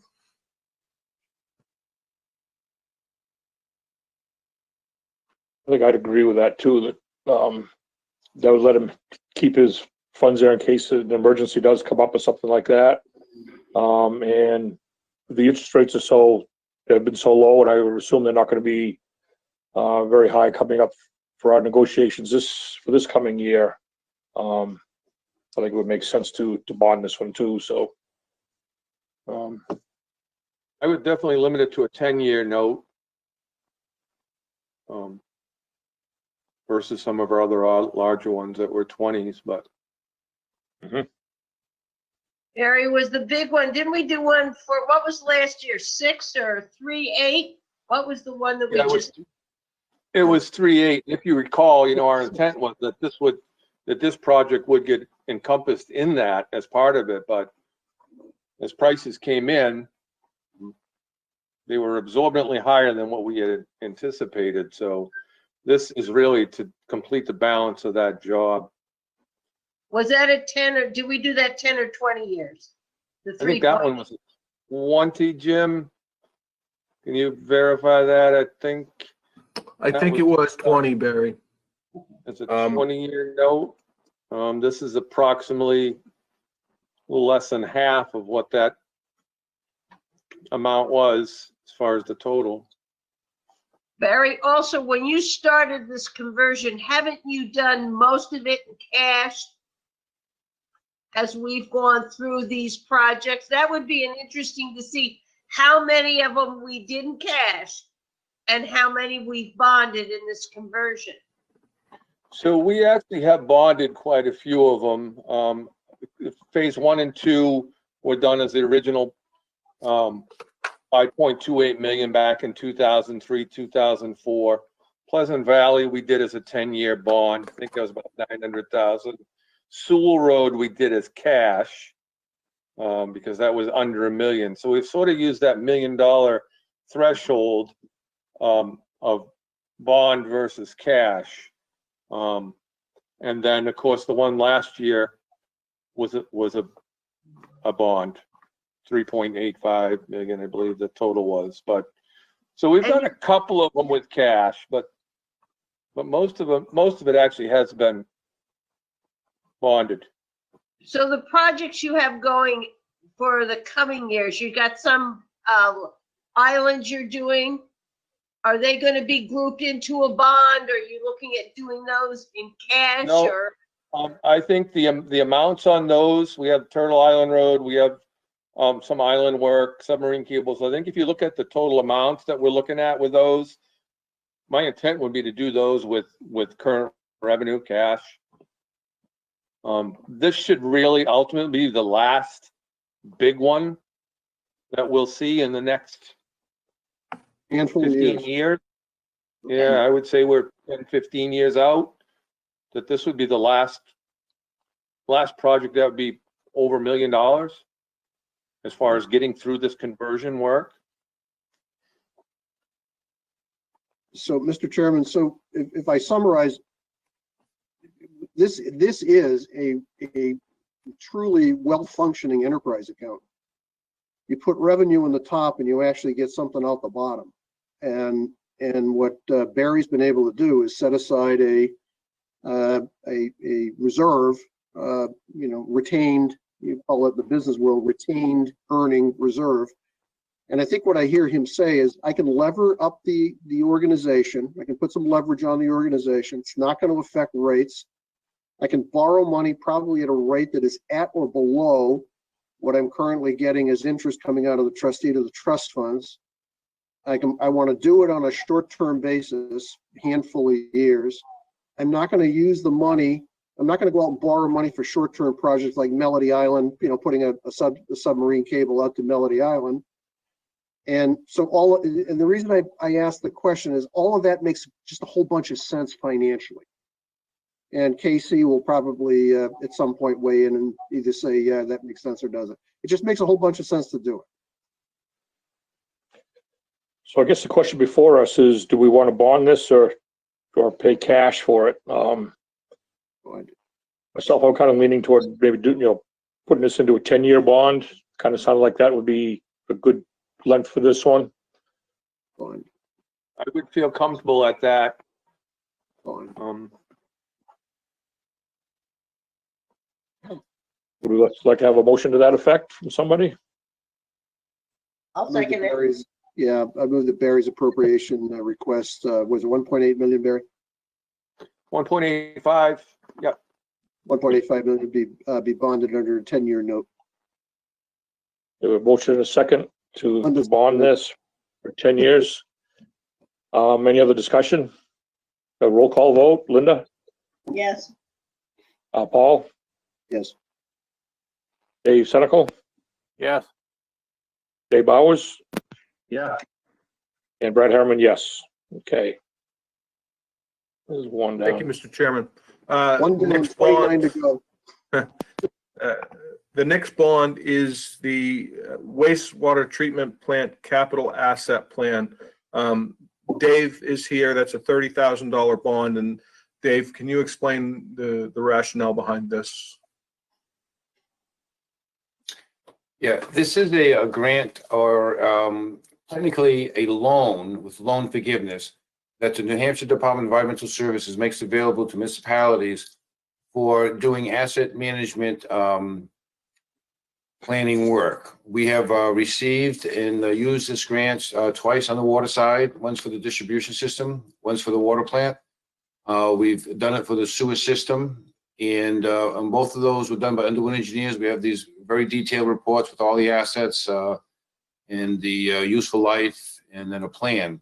The one area we haven't completed is the wastewater treatment plant. That was under the Woodward and Curran. And for one reason or another, we tried different things and it really never got completed. So we've applied for and received this grant for $30,000. But again, I use the word grant. Technically, it's a loan, so we need to do the whole process of borrowing the loan. It's an SRF loan for $30,000. Once we complete the task and spend the money and show the documentation, they then forgive the loan. So it's a net, our administrative costs in terms of turning around. So it's a pretty good deal. And this would be again, and we also did 2 years ago, we did one for stormwater. So technically, this would be our 5th one. And they've ranged in that $30,000 range each one. So this is a pretty good program. This again is the beginning part of the asset management. So there's a lot of work in doing the inventory, assessing each piece of equipment, what its useful life is, what's going to cost to replace it or upgrade it, and then what is its criticality, and whether or not how much risk we want to take. So that sets the priority of replacing or deferring. And it's again a good program, so we hopefully we'll support it again this year. Is there a length that we need to, is there a minimum length to do a bond on this for this 30,000? This would Be a 1 be, year? it's going to be forgiven. So as soon as we complete the work, actually it goes away. So it's no length to the bond. It's the state can't give it out as a grant. They have money as SRF, and because it's federal money, they can only loan it and then forgive it. So technically there'll be no payments on this. Yep. I think to put it in a warrant article, would we have to put a length on this being a No. bonded issue? We don't, No. okay. No, we've done them, and there's wording from that we've done the other years. We'll just copy that wording. Okay, good. Paul, Yeah, so sounds good. So you create a loan, you get paid back. What's the indirect cost that you talked about, Dave? You called it administrative. What's the indirects? Do you have an estimate of that? No, well, it's say, for instance, it's going to take 6 months to do the scope of work. We'll pay the bills. So the administrative cost of paying the bills, that administrative, we will carry that carrying cost. And once everything's done later on in the year, we'll submit all our documentation and then we get reimbursed. So it's basically, in-house work. So I misunderstood and I apologize. I thought I heard you say you borrow the money, you get forgiveness, but we had to take on the administrative costs. So we don't have to take on we get reimbursed for our administrative costs as well? No, I don't. No, what I'm saying is that time that we put together the documentation is that administrative cost, which is kind of our in-house cost that we don't document. Kathy's going to have to take a look at this. Jim's going to have to take a look at it. They'll spend a couple hours each. That administrative cost to administer the loan is the cost that I'm saying is not out of the pocket expense per se, but it's our time to document it. And but all the actual out of pocket costs, all the consulting costs, any costs for software or whatever we spend money on, reimbursed 100%. okay. Do we need to have a motion on this, Mr. Pinio, or do? No, I don't think we need to do. We've got the direction. We're just going through the numbers so that we can get the that kind of finalized and finalize the wording. So the next one is going to be the RIB site. Dave as well has been in communication regarding the state revolving fund on this particular topic. This is $3.5 million. Dave. Yes. Okay. So similarly, we've had some discussions. This project is estimated with not only construction, but engineering costs and a 3-year plan to develop a watershed management plan to address concerns from our neighbors in Tufton Borough and neighbors in Wolfeboro. The intent is, and we are on the list to obtain an SRF loan of $3.5 million. Now, we have cash that has been set aside for this, and we have more than 3.5 still proceeds that haven't been spent or encumbered from the lawsuit. This, again, is another situation which, if we were to borrow the loan, we'd go through all this documentation. At the end of the project, they give us a $3.5 million loan. They forgive $500,000. We're going to pay back the loan with our cash, and then they're going to give us a $500,000 loan forgiveness. Instead of it being spread out of a 10 or a 20-year period, we're going to pay it off so we don't carry that debt. We then take the $500,000 and we can put it back into the wastewater account, and then hopefully we can use that to fund other needed projects. And critically, is coming up as a sewer pump station. So that's the plan. And so far, so good. We've had a little glitch with our schedule. I don't think it's a major thing, but I think we were hoping to get it out to bid and move this project quickly. But I think we're looking at slowing it down a little bit During the environmental review, we want to give our time. If there's some people who want to challenge it, we think it's necessary for them to have that time. So we're going to slow the process down a little bit and look at potentially changing the design to make sure we can do everything we need to on our property. With that being said, I don't want to get too more details, Jim, unless, but it's still at 3.5 million. It is an SRF loan, but the intent is to pay it off and then take the loan forgiveness and use that for future projects. All right, thanks, Dave. Linda? Yeah, before this warrant article goes to the budget committee, can we have it written out on exactly what the terms of the loan is and that we can pay it off in X amount of time? Because they're definitely going to say, you got the cash in the bank, what the heck are you doing? So I think this is one that we need to have well defined out before we pass it over to the budget committee. I agree with you. That's right. Yeah, I've had conversations with Attorney Puffer regarding getting the warrant articles off to him for review. We've reached out for preliminary debt schedules. So all of that stuff is in motion. Yeah, I just see it as a sheet going behind the warrant article, that it's almost like what you do when we do a presentation at the deliberative session. It's to say, this is what it is and this is why we're doing it. Yeah. Other than just the wording of the warrant article. Yeah. Yep. I think it sounds like a good plan. Okay. All So the next bond is going to be relative to the recreational docks. We still have got some work to do on this one, but we've got some estimates in. Dave and I have got a lot of work left to do on this one, but what we're looking at is, based on the meetings that we've had with the dock committee, which Paul and Linda may want to speak to, the letters from the EDC, which are painting a picture of doing the repairs and the expansion. We're going to be coming in and asking for a bond in the amount of 1.5 million. With that said, any questions you have, you may be able to direct Paul and Linda, Dave, or myself, but that's what we are currently looking at for an estimated price tag for completion of this project. By the way, for those people who are watching, this is the complexity comment I made about something we just received today. A lot of this is very complex. It's a complex project, and it's got to be done well. And I think the numbers that we looked at today are what you said, Jim. It's going to come forward at around that amount. We still got a lot of things to do in terms of the seawall and the parking lot and all that other stuff that is important to getting this project done. But this is a complex project, and we got to get it right. And this project is just for the docks. This Yeah. 1.5 is just dock. It Just does the not dock. take up the seawall on Smith River. It's just the docking. Isn't we call it the recreational docks? Yeah, Dave?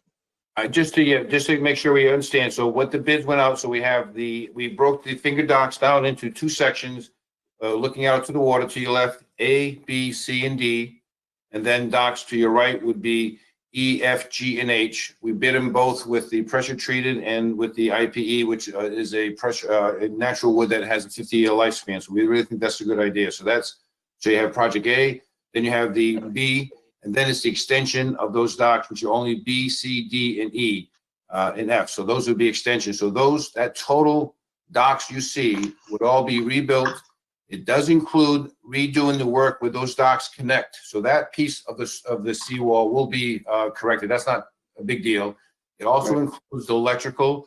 So we would have all new power to the docks, and it would also allow us to put some safety lights at the end. And it is, again, all would bring us up to code with regards to the structure. As you know now, we're kind of not at the code, even though it's plenty strong. It doesn't meet the code.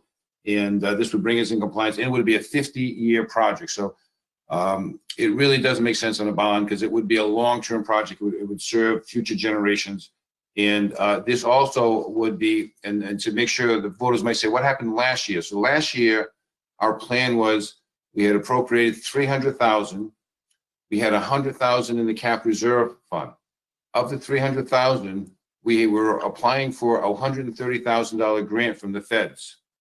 We had got the grant, but once we realized the fine print really probably wasn't in the best interest of the town, and you guys made a tough decision not to accept that grant. So currently now, we only have X amount of dollars.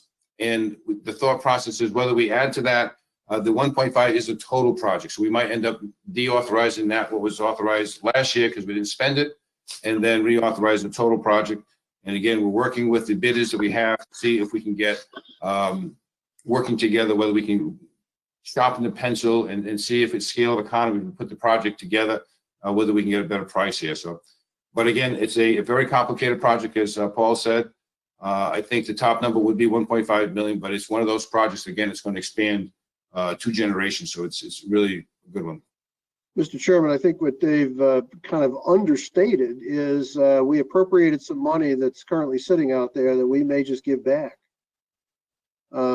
You know, and that's kind of what we should do. I mean, and Jim and Linda and I talked about that as members of the doc committee, and we'll quantify that, and we may just say, you know, that's got to go back to the voters, which makes a whole bunch of sense. You know, included in all this process that's going on is we've got to tighten up boundary lines. We got to start having conversations with our friends at the Mount Washington. It's a complicated project, and I know the EDC is passionate about it because they think it's going to generate more economic value to the town. I think it's something that is emblematic of our town, and it's something that we just got to get about the business. The docks, you can't stand on them right now. You'll get a splinter or you'll fall in the water. We got to fix it. So I think it's about time to do something about that. Little drama. Yeah, that's okay. I'm going to throw it out there because it's true. Yeah, Linda. Yeah, I just think that this is the EDC and sees it as something that will help the businesses downtown. But just think of what it was last summer. It was packed down there. Boats couldn't get in. It's really, you know, for all those people who come up here in the summer and those houses on islands and big houses, a lot of times they choose to come into town by boat instead of by car. And so in a sense, we're adding also more parking areas by expanding this dock. And we've had a lot of people for a number of years really asking us to do this dock expansion. And I think that makes sense that now's the time to do it. Let's get those recreational docks done, then take a look at the Smith River and the parking lot as the next phase of it. And that was what our dock committee felt strongly about. And Dave Senecal, you were on the committee, and I think you were the chair who started this whole thing off. All your fault, Dave. I know. Thank you. It's time, though. It's been quite a few years that this has been talked about and looked at, and we finally have bids and prices, and we know where we're going now.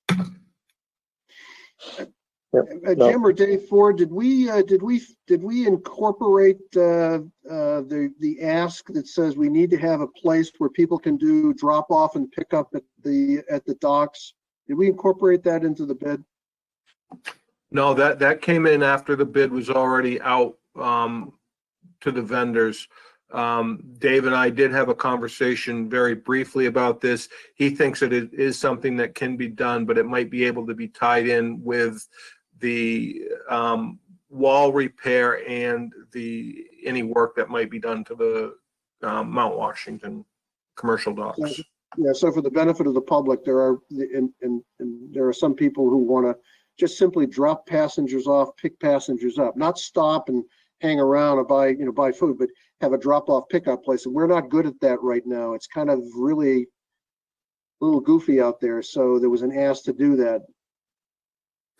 Yeah, Dave Senecal. Oh. Yeah, I think right now, right there by the fireboat, isn't there a spot where people can drop off and pick up? There's a spot there there's no place for people to tie up. I thought there used to be a sign there, that that's what it was for. It was right there at the end of the dock by the fireboat. I've used it as a pain in the butt. Dave Ford? Well, you have a big You know, boat. So.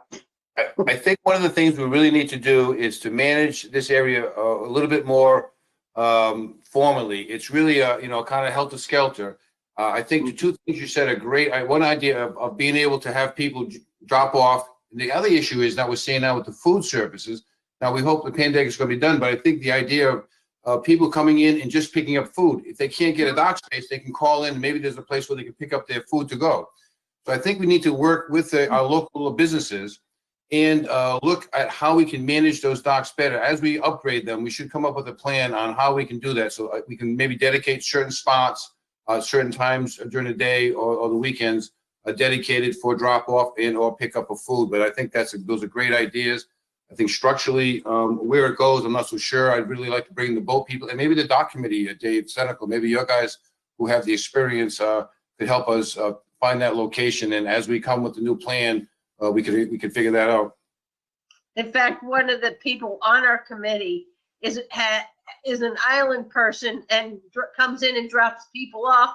And that member was the one who said, can we have another one? Can we have one that's easier to drop off? So absolutely, Dave. I think that is the way we go. So there you go, Dave Senecal. Okay. How many, did you say earlier, Dave, how many years you're looking at for bond on this one? Me personally, again, we really need to have Kathy get involved in this. We need to look at our long-term debt schedule and really the long-term plan. Because this is an asset that's going to last 50 years, we can look at the rates for 10 years, but I would say this would qualify as a 20-year loan because it's going to go over 2 generations. But again, that really needs to be looked at by finance, I think.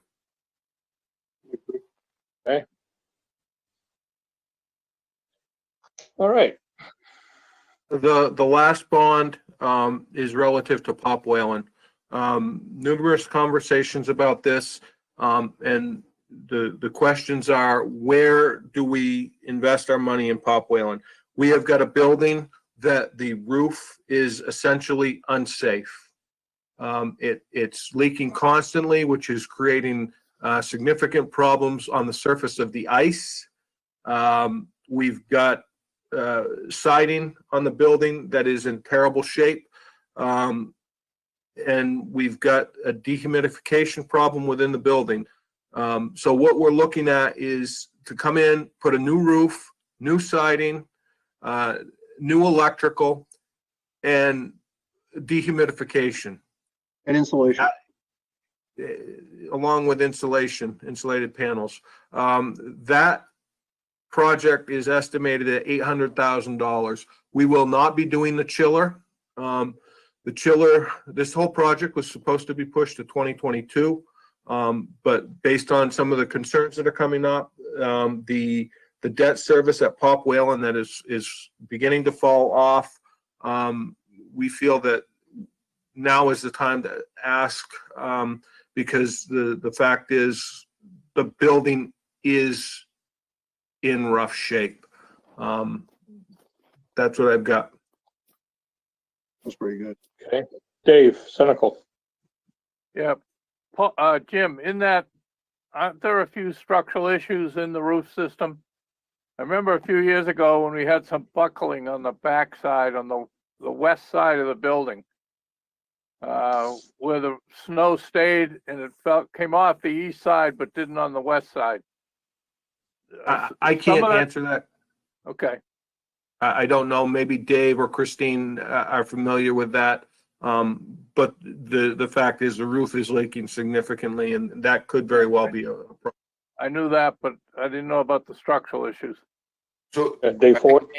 The structural question, Dave, there was reinforced and we had a study done. So the structural concerns, what we're concerned about now is the main steel beams. We don't want them to continue to rust. If they lose their strength, then we have the problem. So we want to catch it before it gets much worse. It was reinforced. So right now, I think we're okay with the snow loads. But the issue is really now the rust. You get that stopping before it gets too bad, and then reduces the strength of the steel. Okay, thanks. All right, thank you. So for the enterprise fund to pay this bond off, what kind of time frame or length are we looking for this one? Or is that one you want to have Casey kind of get involved with? I think we'll get Casey involved in this one, but I do believe that this is probably going to be a 20-year bond, based on the debt which is falling off in the past couple of years with Pop Whalen and what will be falling off in the coming years. Okay.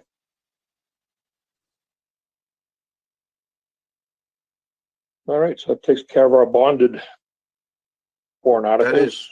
That is all of our bonds, so we'll get that moving. On to the warrant articles. Town road upgrades. At this point, the town road upgrades, we're looking at a request of $650,000. And this, we're proposing to utilize the unrestricted fund balance to pay for these road upgrades this year. Dave is here to be able to speak to what is under this particular project if you have questions. Yeah, Just thank you. The one- one quick question. You said 650,000, Jim, or is it 950,000? No, it's 650 because we broke out the Park and High projects into a standalone article. Okay, gotcha. Right, so as we've discussed with the roads before, there is a need to get to the 1.3 million, but we have multiple ways of getting there. This is the main function here, but we've had other projects where we do, it's included with a water or sewer project.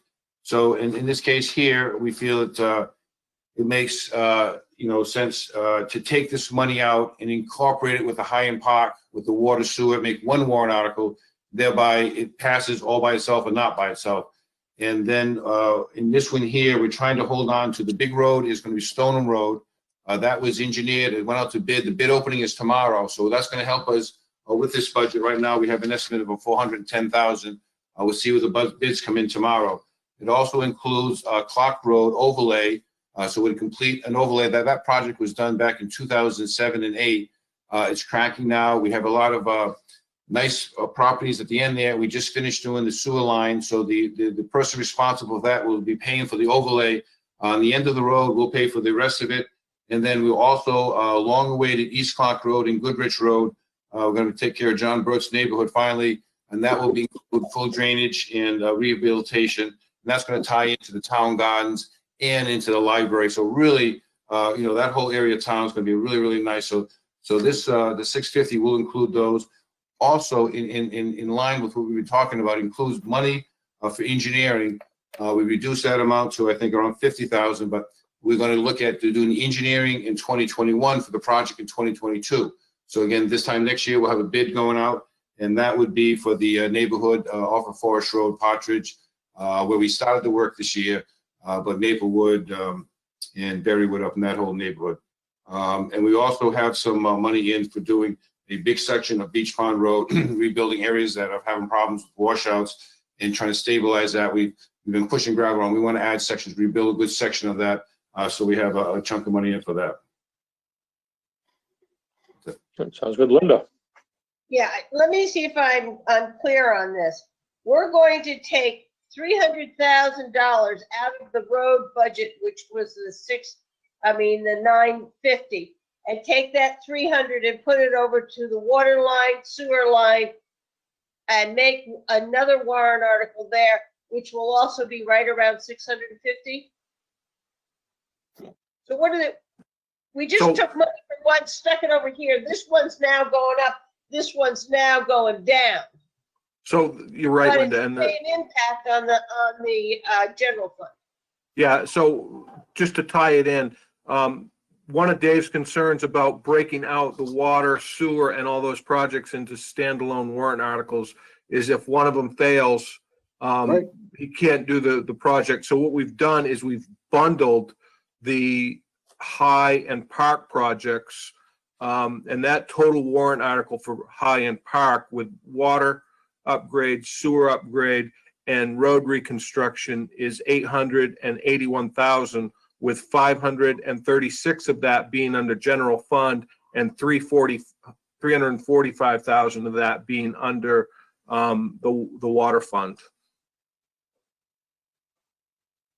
So we're really eight, okay. Eight, what was it again? 881,000. It all balances out. Okay, I Yeah, just, it's hard when you don't see it. You just have numbers floating around to try to get what the whole package.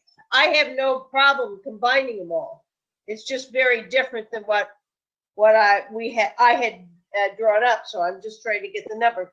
So now the roads is 650. And we're not going to apply any of the unassigned fund balance to that. No, we are going to apply the full 650,000 unassigned fund balance to that warrant article. The 650,000. I need to see this on a piece of paper. I do too. I'm now lost, totally lost. I'm not quite sure. We're not Okay. being suspicious, we're just confused. How much was in the 950 for the road work on High? Okay, hold on. So Zero. it's the same amount, Linda. We're not changing the amount from the general government. So the 950 for roads is still the same. Originally, Hyam Park was included in that at an estimated cost of, where did it go? And I'm just talking, we're only at this point talking about the road part of it. It's the road part, not the sewer work. And we Understand. understand you, Originally, the 950,000 that we presented at the CIP included 250,000 for road and drainage work on Park and High. The engineer came back with a new estimate after redoing everything. We're at 90% drawings. It's in for the state. They came in with increases. I said, I got to make sure we have a budget. I don't want to be low.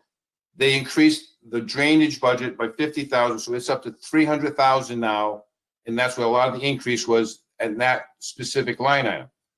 So Jim and I discussed, we don't want to go over budget, so we trimmed the road budget, took 300,000 and put it into the new bond, which was going to include the water sewer aspects of it.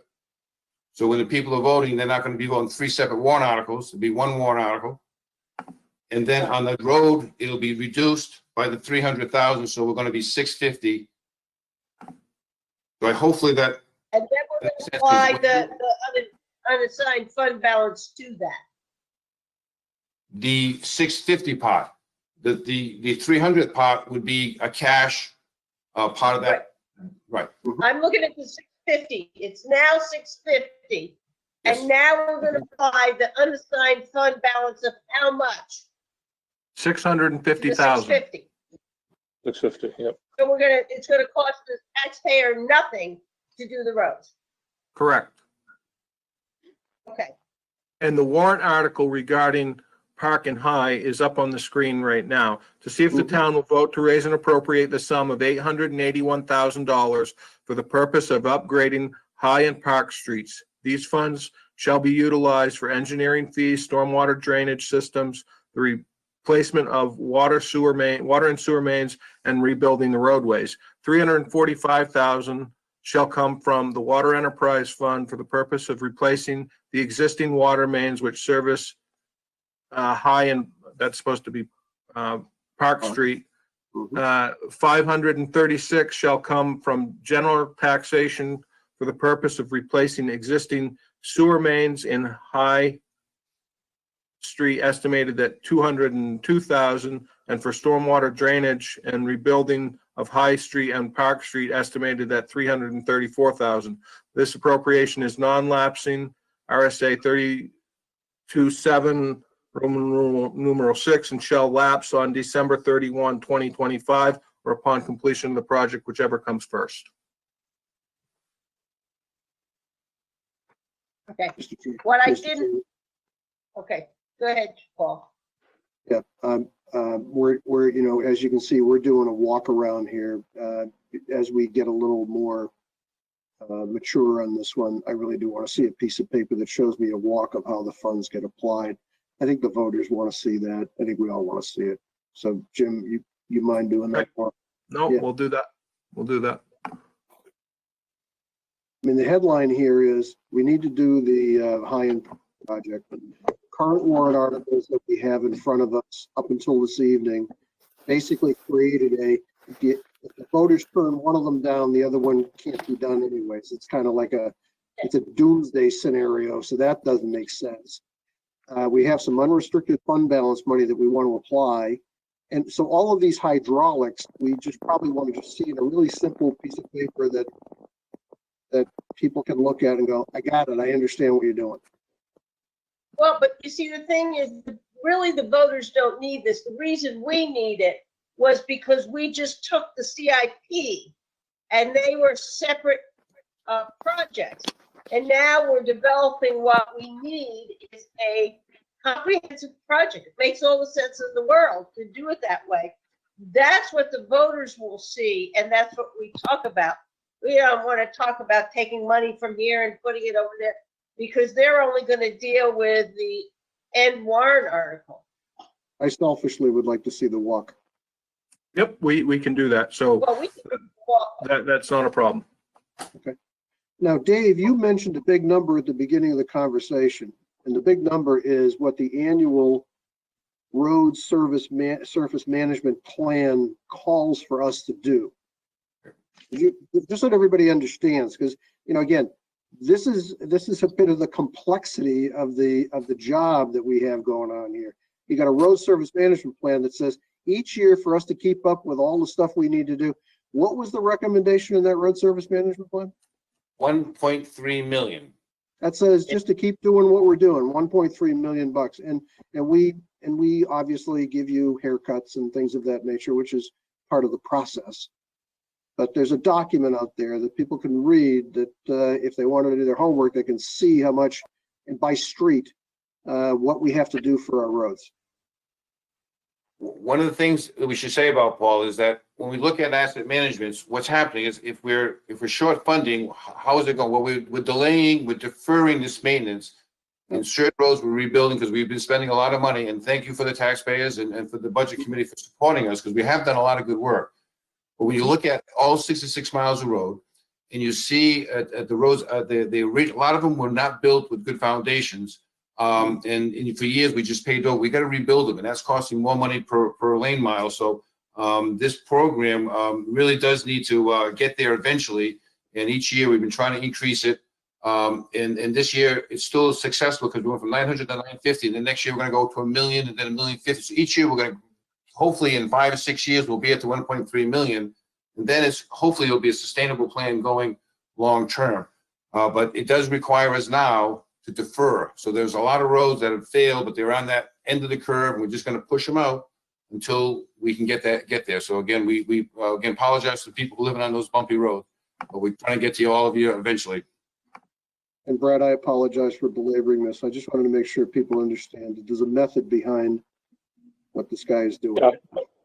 Yeah, and I think Dave explains it very well every year too at our deliberative sessions and stuff, and when we put it on TV for the explanation of these, and it shows because of the support we've been getting from the voters every year.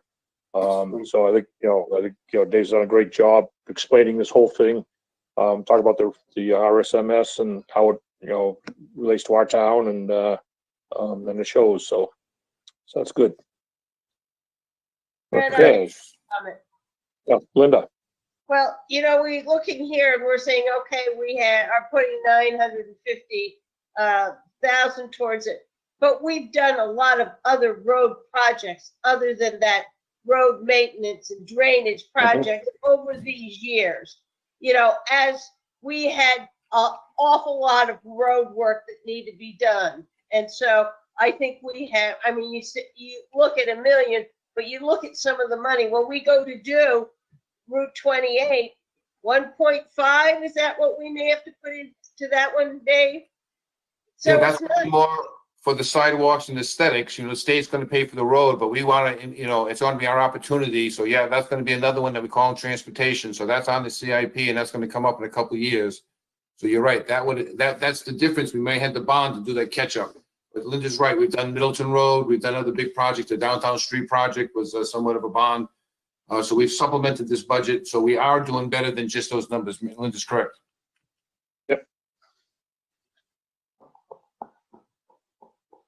Okay, so we'll get that clarification of the merging of the Park and High and the subtraction from the town roads and make that as clear as we possibly can to you.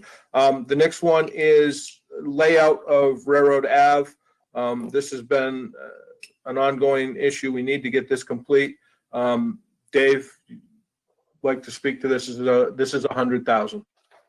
Correct. So this is a project we maybe discussed 3 years ago. We actually appropriated money, but because of the railroad station storage building and its progression to where it's going, and congratulations to the guys there, John Sims and his crew have done an excellent job working, and that project is moving forward. We have delayed this layout, but really that gravel road section that's between the building and the condos is a real maintenance headache.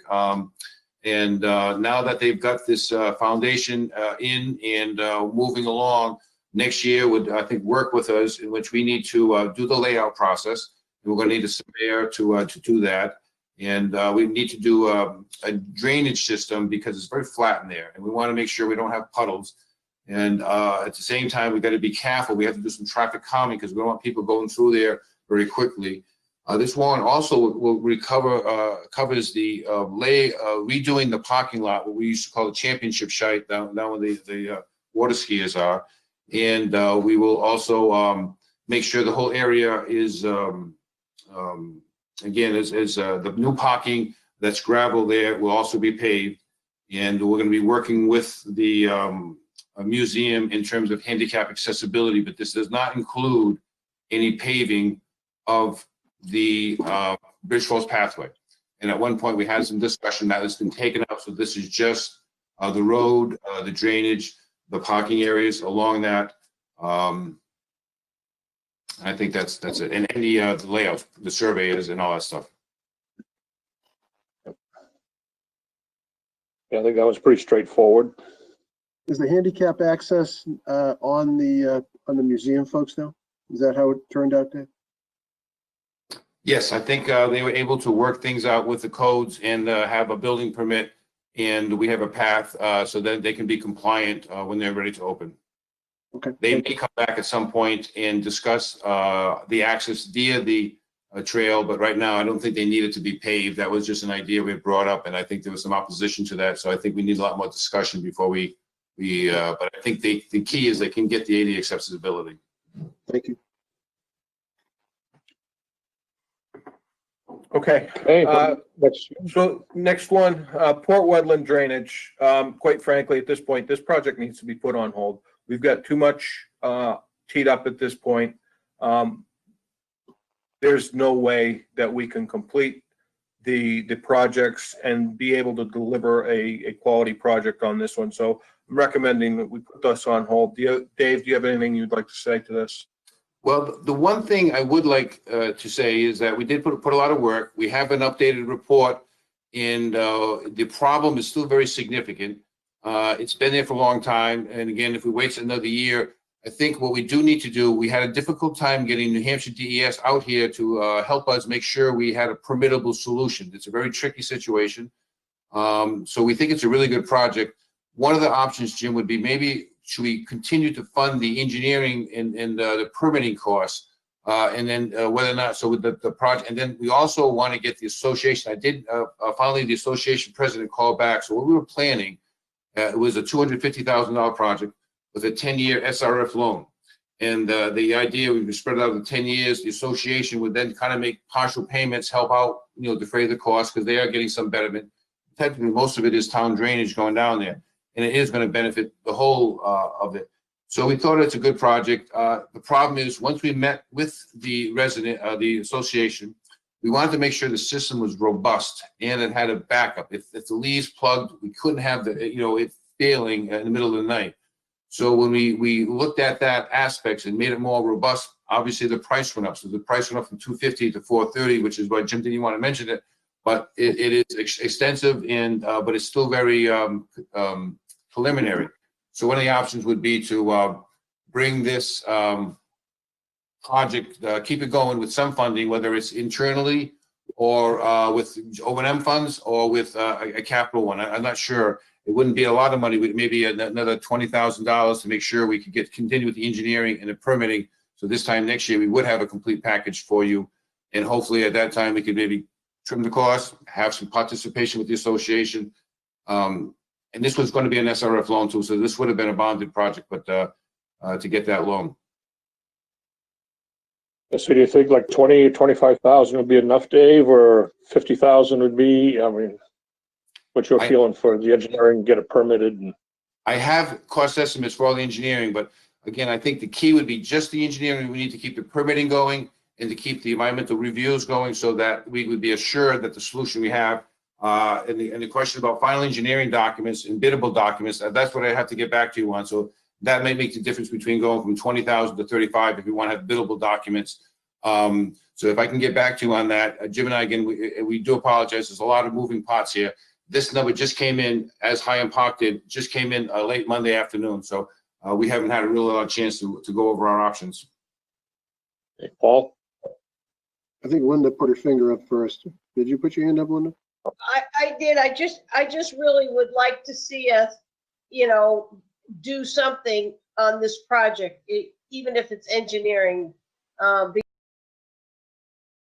We need to do, and it falls in with our work on water quality.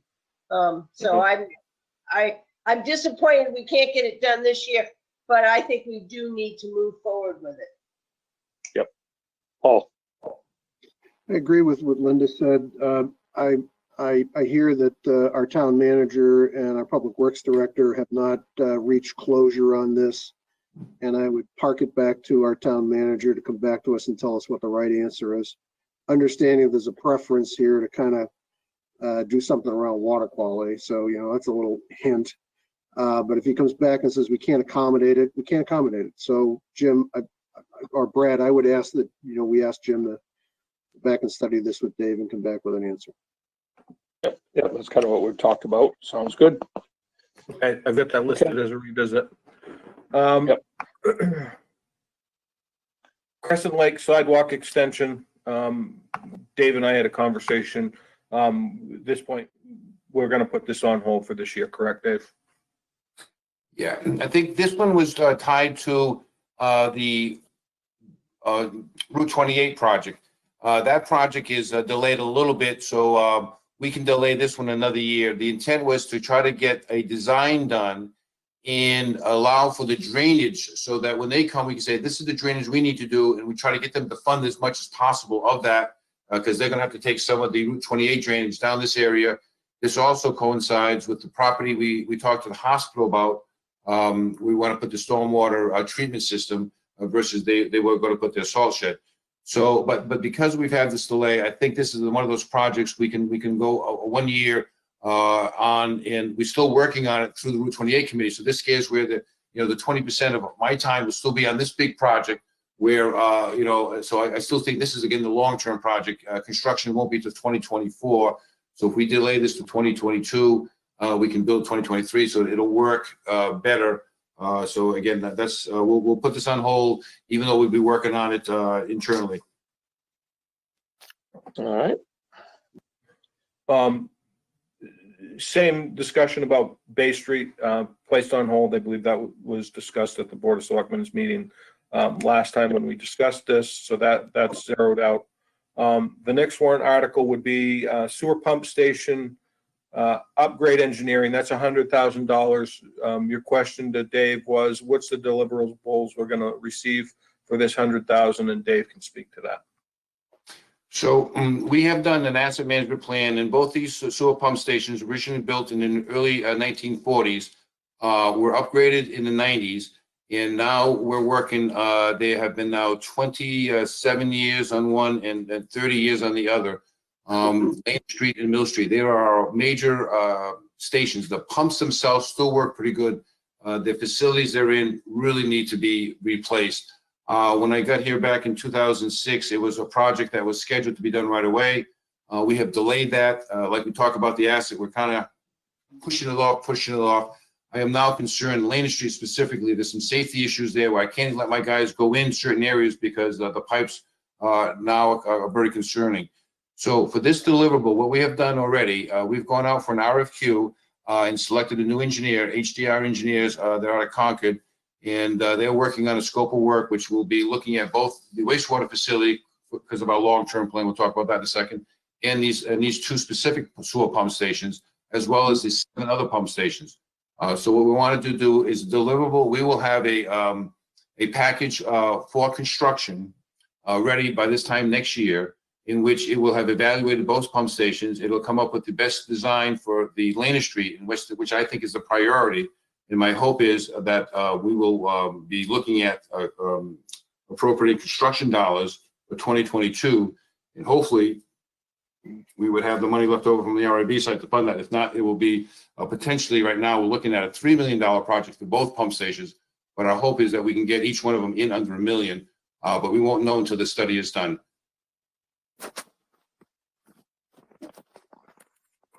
Linda. Yeah. Dave, do you think when we do that Laner Street pump station, it'll get it so that at times it doesn't flood? Don't you at times have to send in a pumper to pump out that area? Well, the last time I shouldn't say that. Unfortunately, this summer we did have a couple of sewer overflows, and that was unfortunate glitches in our pump stations. But back in 2007 was the last time we had really raw sewage bubbling out of the sewer manholes. We have developed systems. We've improved the pumping capacity of the ones we have. We now bring in a pumper truck once we get too full. So this will alleviate that problem. We'll have a lot more capacity, and the wet well will be bigger. And it'll be again much more safe and reliable system. So there are, and yet we have a little tiny area there. So we get the red building. That's going to be part of the study. What we do with that red building, we use that now. It's cold storage for a lot of our pots for the water and sewer system. And then we have that little small brick building, and so that whole area will be discussed. And at the same time, we're going to work with our neighbors, the new neighbors there who bought Wolfeboro Oil, Eastern Propane. They have plans, so we're going to be working with them on neighbor, and hopefully we can not only improve this critical piece of infrastructure, but maybe we can help improve the neighborhood. So we are going to be cognizant and try to make it fit into the neighborhood also. Complex Sounds engineering. good.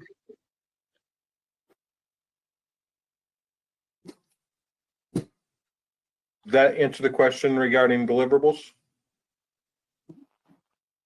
Okay, Yeah. good. Good. Moving on. The next one Dave has is the Public Works Department Capital Reserve Fund, $185,000. Standard document, $5,000 increase. Dave? Okay, oops, I didn't lose you. So, okay, good. Just as a aside, I have my laptop. I forgot my power cord. So if I die, I'm gonna have to call back to the cell phone. Okay. Grab Linda's battery, quick. This project was the wastewater treatment plant capital reserve. Jim? Public Works. Public Public Works. Works capital. So, Yeah. okay, I'm sorry. I lost my concentration. So yes, this is again, the standard one year to year. We have a detailed sheet showing which vehicles. This year we're kind of more building up the fund. Last year we had rebuilt some equipment. So this year it is a $5,000 increase, and I don't know if there's any questions, but I'll just quiet unless you have questions. Jim, Yeah, Linda. if you're doing it to 185, that's a $10,000 increase. Is it 180 or 185? It's 180. 180. Okay. I thought That's he what I said had, yeah. Yep, my math error, I've got that corrected. Thank you. 180. Jim said 185. Thank you. Okay. All right, so the next one, Dockside Docks Capital Reserve Fund, based on what we're doing at this point down there, I'm recommending that we don't put anything into that warrant article this year based on the proposal. like to hear the Board of Selectmen's thoughts on that one. Yeah, it makes sense to me if we're putting in the large amount into the recreational docks. You know, let this one slide for a year. And how much do we have in that account now, Jim? Can you tell? So I believe Dave and I talked about this earlier. Dave can probably remember that quicker than what I can. Yeah, we have a starting balance in 2020 of 160,000. We have some project costs we spent this year with regards to surveying. We had some landscape architecture. So we still have a balance of somewhere around 130, 135. We got to balance that. Those cap reserves are a little tricky. So we were hoping to add 100,000 so that we would have some more money and actually start phase one. Obviously, you know, way too much for planning. So I think that Jim is saying we got to really slow down. We were hoping to kind of continue on the momentum that was built with the pedestrian area and try to expand that. So this would allow money in the cap reserve. We still could continue with planning and, you know, a stakeholder meeting to really get the feel for everyone. But if the intent is to bond this with the seawall project in a following year, then there's really no need to continue to fund the CRF if we're going to do a bond. So I think that makes some sense to not do the 100,000. I think we're talking about the Dockside Docks Capital Reserve Fund, right? I think, Dave, you sound like you were talking about the parking lot one. I'm sorry, Jim, we talking about the parking lot? No, we were talking about the docks, zeroing out the docks because of the warrant article. But I think you've explained the rationale as well behind the parking lot, which I've also recommended we zero. Okay. All right.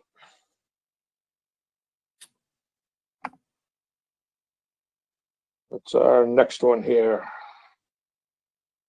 So the next one that Dave would have would be the wastewater treatment plant capital reserve fund. Recommending 175,000. Cut that down to 175. If you recall last year, as we were trying to reduce the cash allocations for the capital projects, we had stockpiled projects and we were building up the cap reserve for a bigger project coming in 2020. We didn't fund it last year. We did complete the projects for electrical wiring, and we had completed the other work there. The one thing that's left now is the facility wastewater management plan. So we think this is the end of our 8-year program, 2021. And if we would have fully funded it with the 250,000, we are going to look at extending this program. But I think to have the proper justification, this is why we selected a new engineer. We're going to look at every system. What can we put off for another 10 years? What needs to get replaced? We're going to be looking at the safety, our compliance issues, efficiencies, and how to make sure that this facility can serve us for a long period of time and make a decision. Do we continue to put a little bit of money in each year in a cap reserve fund, or do we hold off on the cap reserve fund, run this asset into the ground, and then 10 years from now do a big bond to replace the whole plant, which was what the plan was back 14 years ago. So Jim and I said, let's cut, we split the difference here. So we agreed on 175,000 to make up for a little bit less. That will allow me to continue with the electrical upgrades and with some pump upgrades, and to continue the facility plan, which will then lay out the long-term plan, basically a 20-year master plan, which will include not only the facility plan, but will include our sewer pump stations, which was, and that builds right into our asset management plan. So we're going to be doing the asset management plan, we'll have the facility plan, and next year we'll have a long-term plan, and it will be, do we continue? One idea I had was we would start to increase this fund each year by 25,000 and still save the money and delay any improvements, versus potentially looking at an SRF loan with loan forgiveness and doing a big project, but putting that down the road as other debt service falls off and see where that could fit in 5 to 10 years from now. That's it. Yep. Okay. Thank you, Dave.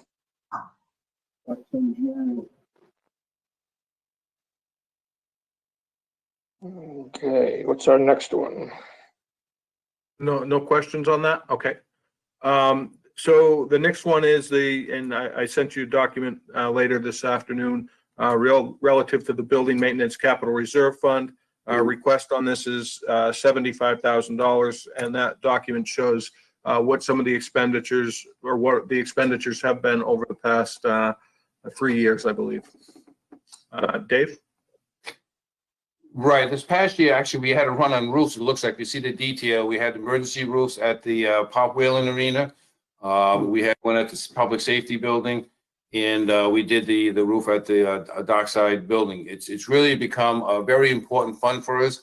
And I think with Adam Tasker now working on that, we're trying to focus on all the buildings and getting the top 3 projects where we need to spend the money and be ready. But it is very difficult because sometimes you get so caught up in your operations, you turn around and something breaks and, oh my God, we got to get the roof. So we got to do a better problem. This is where we failed with the asset management plan. I've kind of promised to you for multiple years, and we just haven't done a good job. This fund still is critical. The fact that we don't have the plan, this funding is critical. I hope that we can continue to add to it and will help out because we have millions of dollars of buildings, and we do need to keep on top of them so they don't start to deteriorate. Oh, I just have one question. okay, Linda, go ahead. I went, Yeah, When Gosh. when we talk about the Pop Whalen roof, we need to be specific that it was the section over the furnace, and it's not the big roof that we're now asking them to replace. So we got to make sure we're clear on what roof we did at Pop Whalen. Yeah, it was only about a $20,000 project.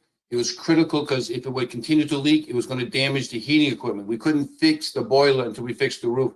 So this was a good case. Obviously, the major roof, which would be the bonded article, is not included. Not this. This is for emergency repairs, for smaller projects, and all these projects we talked about were all 20 or 10,000. There was some painting at the Living Museum we did.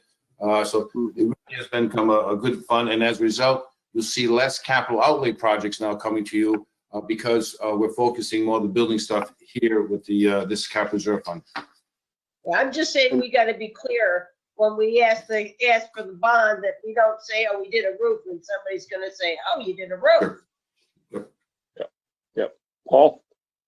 yeah, I think I second that because, you know, we've had a conversation at the budget committee about capital reserve, capital outlays, and we want to like make sure we're clear, not confuse anybody. I think that's a good catch on my colleague's part.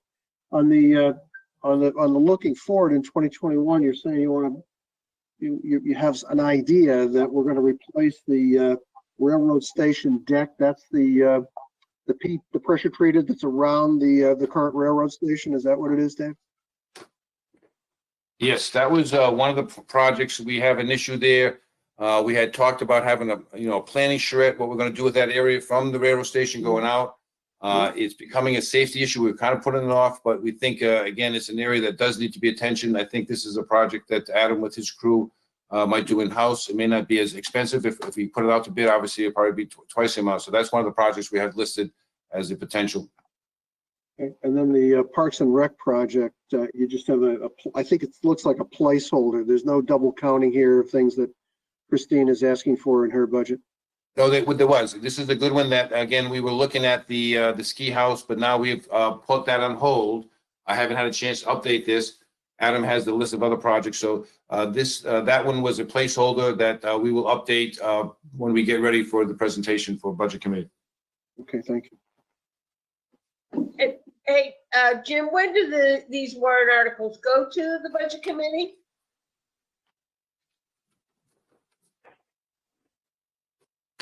Right off the top of my head, Linda, I'm not sure. I've got to look into the schedule on that one. Okay. Didn't Amy post up the schedule? I don't have my book. My book's in the other room. Oh, you're mumbling. I always do that. I'm a mumbler. Thank you, Dave. I appreciate that comment. Okay. Okay. So I think that takes care of all of yours, correct, David? Okay, so moving on next, police vehicle. I need to get an accounting. I believe we've got about $2,000 in the police detail revolving fund that we'll be able to use. This is police department's request for a new police cruiser. I see Chief Rondo is with us this evening. Chief? Yes, so real quick, just to bring the Board of Selectmen and everybody else listening up to speed on this issue. Last year, we got rid of three cruisers, three of our aging Crown Vics. All of them had well over 100,000 miles. We have our last of the Crown Vics is going out of service this year. Right now, it's out for bid.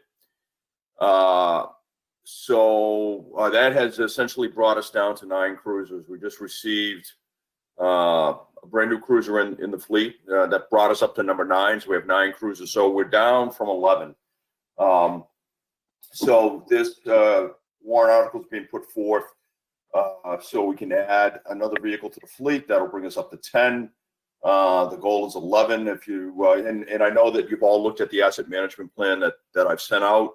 I think it's really clear in there that with the mileage and the repair costs associated with the oldest vehicles in the fleet, it really makes sense to do this. And this will get us onto when we get up to 11 cruisers, this will get us into a rotation where we're rotating out the oldest or worst cruiser in the fleet and we're replacing it with a brand new cruiser. To me, it makes a lot of sense. The other thing that works for our advantages is we standardize the fleet, which is what we're in the process of doing right now. The ancillary equipment. So this would be the light bars and the console and the radio equipment and everything else that goes to equipping that vehicle. That will already be purchased, right? We will already have that. So then that will swap over from the older cruiser getting flushed out of the fleet into the new cruiser. And so the cost of cruises for us is going to come down. You're going to see that line come right down, which is a good thing. So ladies and gentlemen, subject to your questions, that's all I have. Thank you, Dean. Any questions? Okay. Mr. Chairman, Yes. Paul. I want to congratulate the police department for their asset management plan. Last year, I was on the other side of congratulating them. I was probably a little terse with their asset management. With their asset management plan. I think they did a great job. I'm saying that because it was a piece of hard work. Thank you. Now that I've said that, is this a net new cruiser, Chief, or is this going to be because that's the question you're going to get asked. Are you adding to the fleet? Yeah, well, yes, that's what we're doing. We're adding to the fleet, but the only reason, that's a great question, and thank you for bringing it up. The only reason we're adding to the fleet is we've gotten rid of 4 cruisers in the last 2 years. So we brought the fleet down, and I think for the right reasons. The Crown Vics were old. They were aged out of the fleet. We try to keep them in it for as long as we could for obvious reasons. But they're not making repair parts. They're not being serviced anymore. We got to get them out of the fleet. They're old. They're dangerous at this point. And we're replacing them with new hybrid models, which help us control our gasoline consumption much better. They less repair part costs because they're running on electricity essentially half the time, less carbon emissions and so forth. And so it's just a lot of good things. You're adding to the fleet. That's all. You're going to have to explain to people why you're adding to the fleet. That's I think the question that I hear. Okay, thank you, sir. Okay. Yeah, I want to say the same thing that Paul did. Thank you for that asset management plan. No, my pleasure. Thank you. And it was obviously it was the right thing to do. And I said this when we were doing the exercise last year and then this year. It really does force you to take a look at the individual pieces of equipment under a microscope. It's really good. And it's only going to get better every year because we're going to have more empirical data as we go through a maintenance year and we add the maintenance costs and we can do that analysis. So thank you very much. I appreciate that. Any other questions? Okay, thank you, Chief. The next police department item, and I do not expect Chief Rondo to speak to this, is relative to the police commission's raise. They're going to be providing me a letter relative to this topic, which will be coming forward to you, and this warrant article will be for $1,900. Okay. Once I get that letter, I will forward it to the board. The next topic for the police chief is going to be the dispatch console. The police chief has recommended $154,000. The thought is this will make up for the shortcoming last year when we reduced him to $50,000. I'm in the mind that we should keep this level at $50,000. I know the chief does not like this idea, but I think this gets him to a level that brings him close to the midway point of being able to purchase that piece of equipment should it fail. And should it fail over the next year, I mean, this would give us an opportunity. We would have to leverage some of our funds to be able to do that. But the thought is to keep the capital in check. Chief? Thank you, sir. No, I'm actually, Jim, I'm okay with that. Based off of what you just said, the explanation you just gave makes perfect sense. I'm fine with that. If you want to keep it at 50,000, essentially level funded to what you did last year, I think that's fine, as long as we recognize that what we're trying to do and what I was trying to do was catch us up from the cuts last year. But if we're going to essentially, if you will, if there's a major, and gosh, let's hope this doesn't happen, but let's say there's a catastrophic failure of that system and we have, say, $200,000 in there and we need to be topped off another 200,000. If the town is willing to do that, then that's fantastic. And I have no issue then with funding it at $50,000. So ladies and gentlemen, subject to your questions, that's all I have on that. Any questions?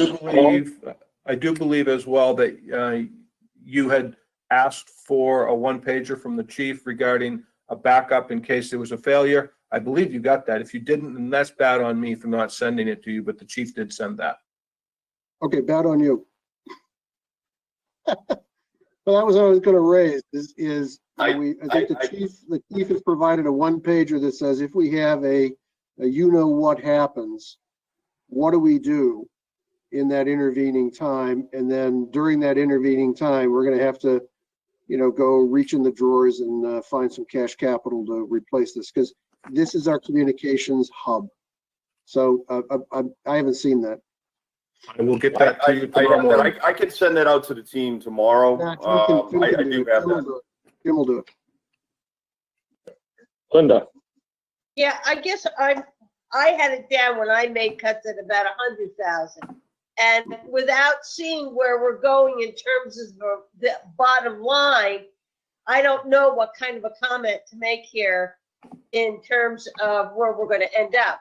We've just put $650,000 from our unassigned fund balance towards the warrant articles, and now I don't really have a picture of where the bottom line is.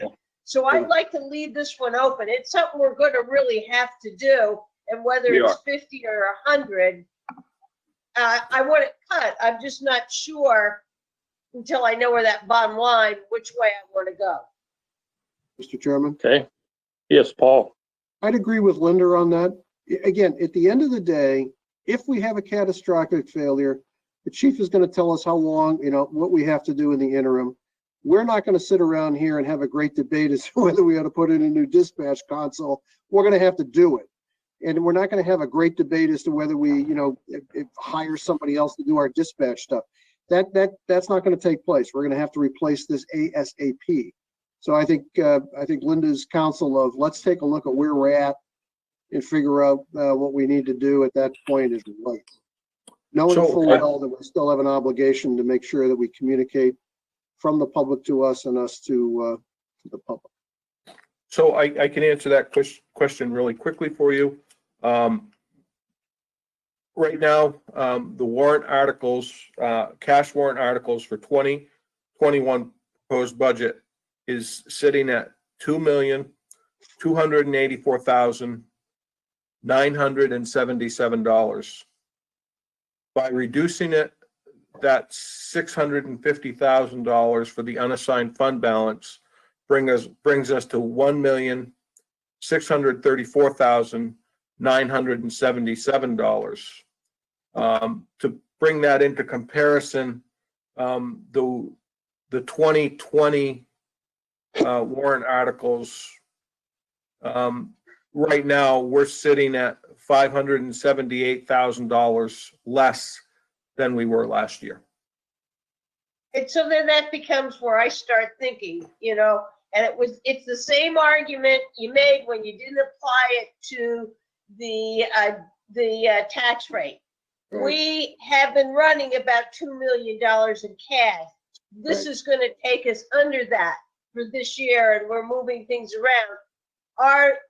Is that wise for us to do, or should we try to get it back up to that 2 million, which is already in this, I call it in our tax rate. It was 2.1 last year. So, and maybe we don't want to go all the way up to that. Maybe we want to go to 1.8 or 1.9, but I hate to drop it too much and then try to get it up. It's the same thing we talked about with putting too much towards the tax rate. So I'd like to see that and then take a look at maybe it makes sense to add more to the dispatch or some of these others along the way to get us right to that about 1.8, 1.9. Mr. Chairman. Yes, Paul. And I'm on the, and I'm not firmly on the other side, but I'm on the other side of that by saying, what's wrong with us going a little lower? So I need some education and counsel from us. We need to kind of thrash on that a little bit. I like Linda saying we're at a run rate level of cash capital. I'm kind of saying, hey, if we can get it down a little bit more, we ought to, but I'm not firm on that. So Chief, I think what we're all saying is we're putting you on hold for a minute until we think some more about No, this. that's fine. That's fine. I mean, these are all good discussions. I just want to say just a couple more things here, just to bring everybody on the foundation.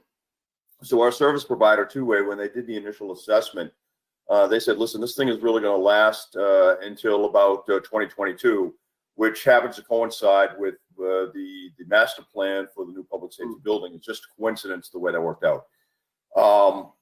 Last year, we had to do what I call open brain surgery on the console because we did have essentially a near catastrophic failure.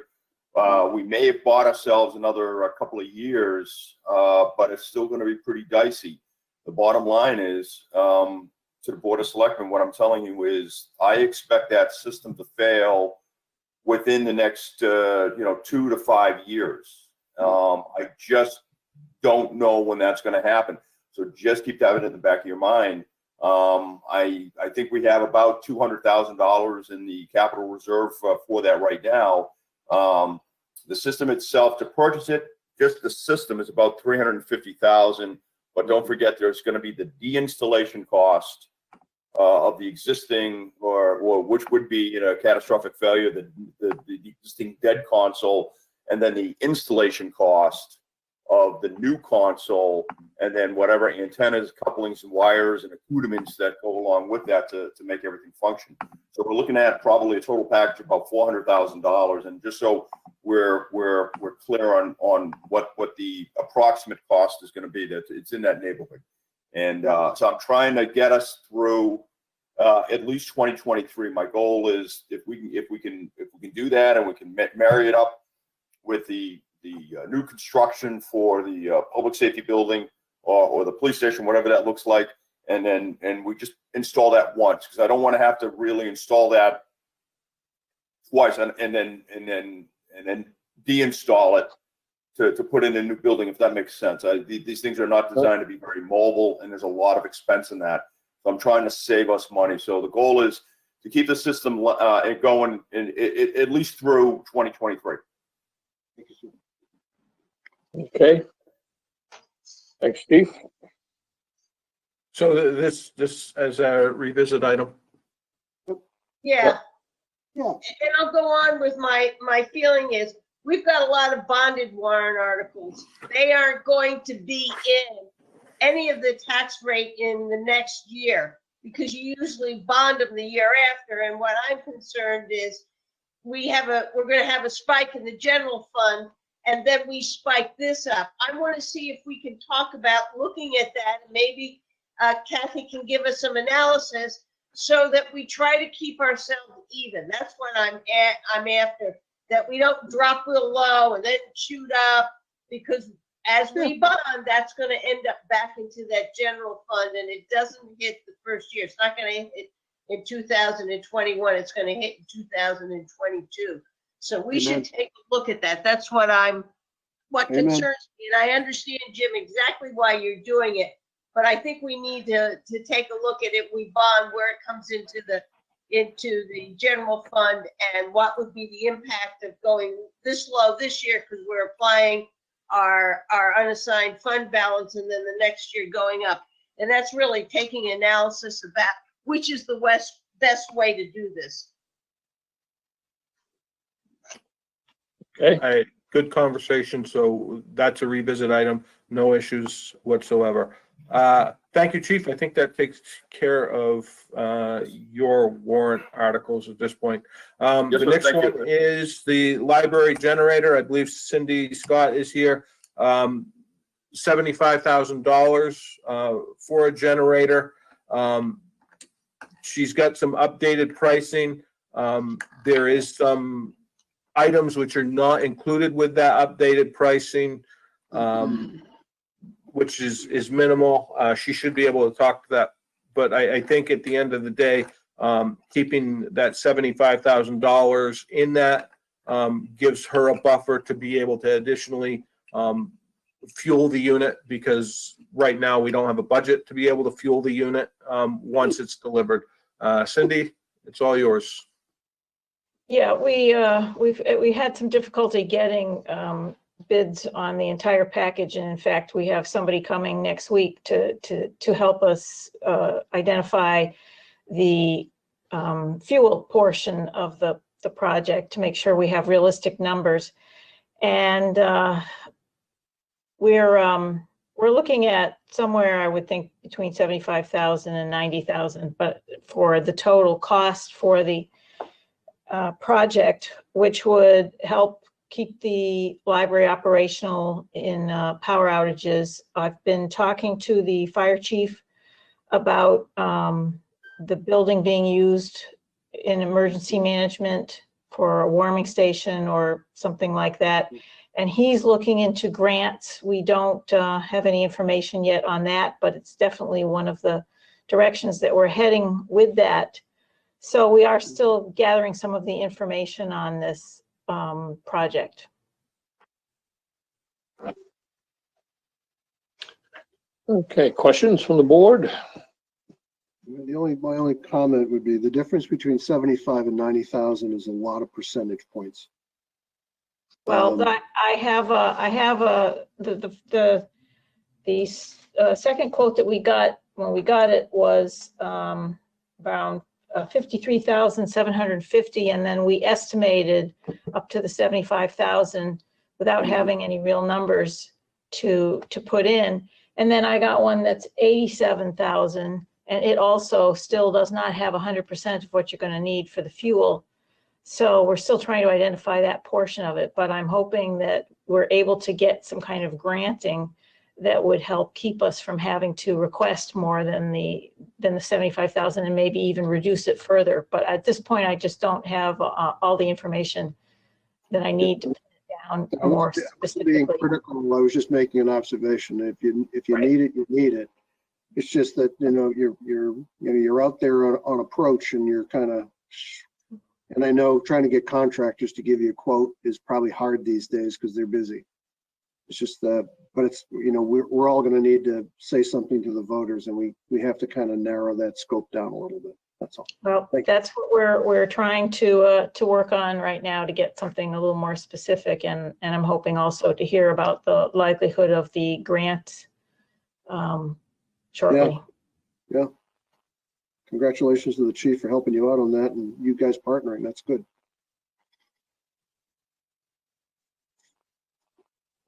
Do we add this to the revisit here to get some more information on that, you think, Jim? I mean, if we get any updated information that throws a flag for Cindy, then I would say yes. You know, right now, I think that those grants, hopefully the chief will be able to help leverage one for the library's generator. And if they do, well, that means that the project costs have gone down and those funds go back to the taxpayer. Right. So you're saying no revisit, Jim?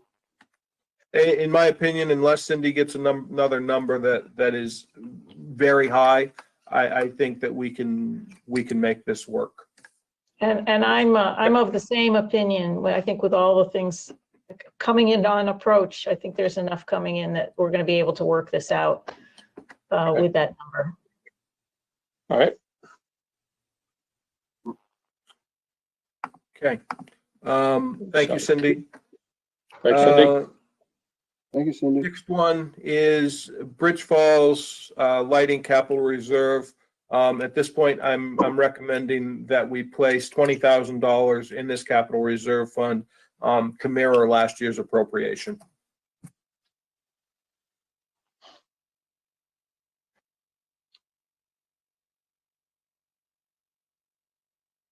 No comments? Good. Say silence is golden, Jim, so. Okay.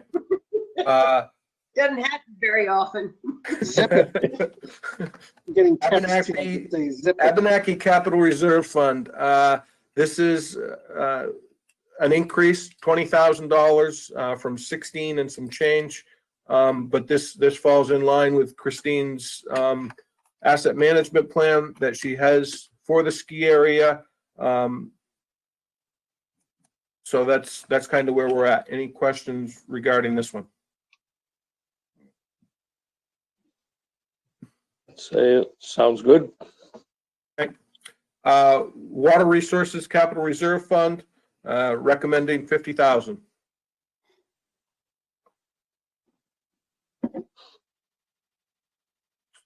Okay, so we're good there. Yep. Next one is fire department fire department capital reserve fund, request for the appropriation of $196,000, which is level with last year's funding.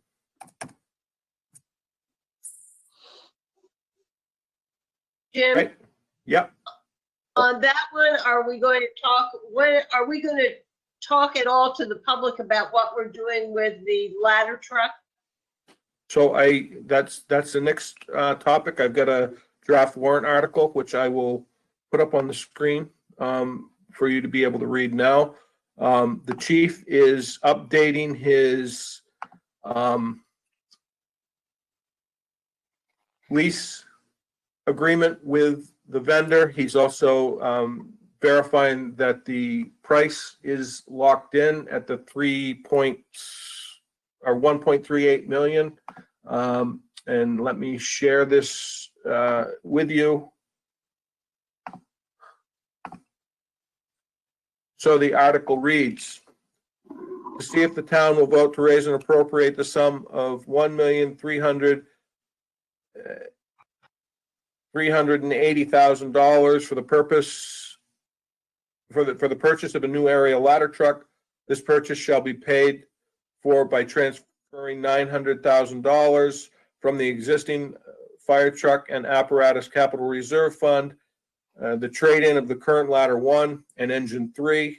The balance of this appropriation shall be a lease purchase agreement, which voters authorize the Board of Selectmen to enter into a lease purchase agreement with the lease payment to become part of the fire department's operating budget.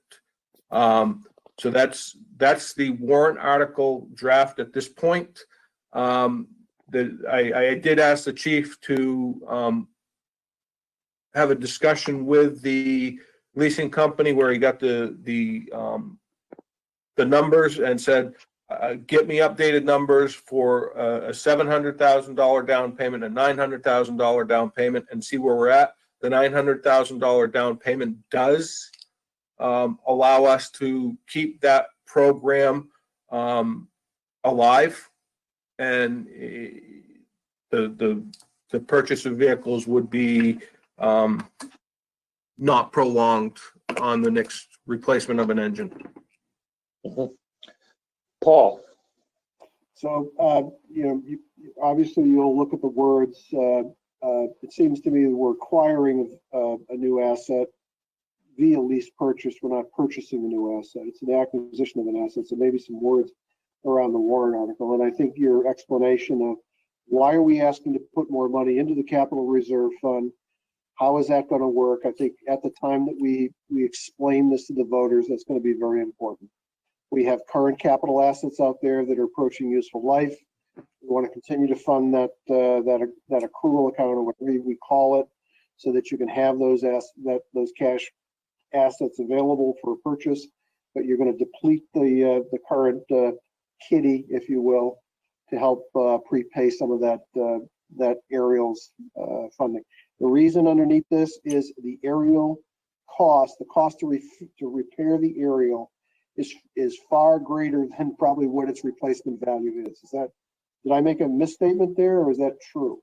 No, that's so for them to refurbish that vehicle, they have to rebuild it to today's standards. And by the time you break that truck down and do that project, it really is cost prohibitive at that. It's greater than its replacement cost, and while you're doing that, we don't have an aerial. Correct. Right. Yeah. Thank you, Linda? Yeah, in reality, what we're taking out of that capital reserve, if I recall right, it was around $950,000 we had estimated in that capital reserve for our new ladder truck. So what we're really doing is taking out the money that we had allocated for that ladder truck, which is not enough, and then by leasing it, be able to pay the rest of it over time, which is, to me, easy to explain it that way, because in reality, that's what we're doing. we're making a down payment on the truck. Yep. And then we're leasing the balance, at least purchasing the balance. And we maintain our funding for the capital reserve fund as we have in the past. That's right. Yeah. And we made, We had already, I guess what I'm saying is we already planned for 950 for this truck. It didn't hit us out of nowhere. Is what happened. It was more than we thought, which is why we had to go there. In the year or so newer, earlier, yep. Yeah, the escalation in that year coming in front of you a year earlier than anticipated because of the failure of testing really has driven that forward. And additionally, the amount that we would be paying for the interest is less than what the inflation traditionally is on the expense of the vehicle. So it's a good combination of a capital reserve fund utilizing a lease purchase option to acquire a piece of equipment, and the CIP committee actually really liked that concept. They thought it was extremely creative and it worked well. Good. Yep. Prudential. Okay. And that takes care of the money warrant articles. Okay. Wow, wait.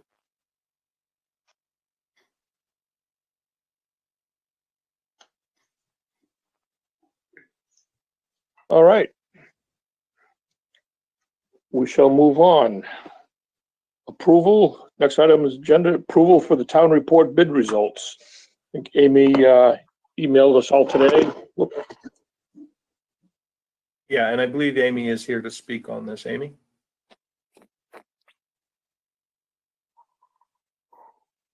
He's given up on us. She went to plaid. She said those guys talk way too much. It's that old Brian guy. He's got to zip it. So I believe Amy. I'm here. I There we still- go. I stepped up. Oh, jeez, there she is. Okay. The town report. Did you get my email? We did. Yes, we did. Yep.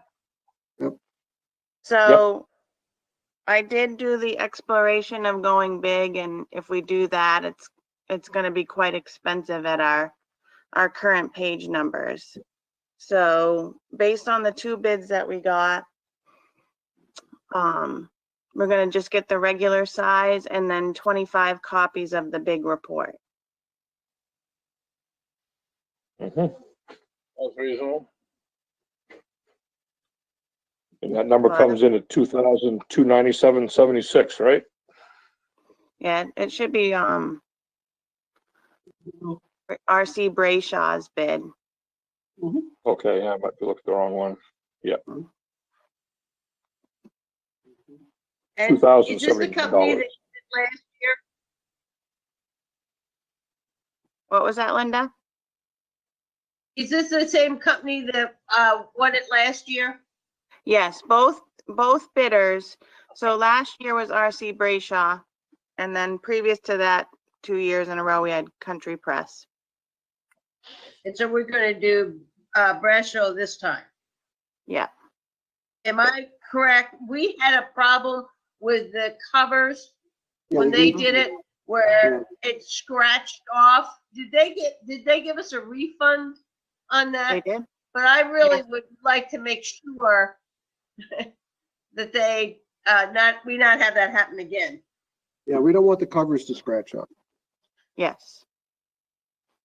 Yes, I believe they gave us 10%, right, Jim?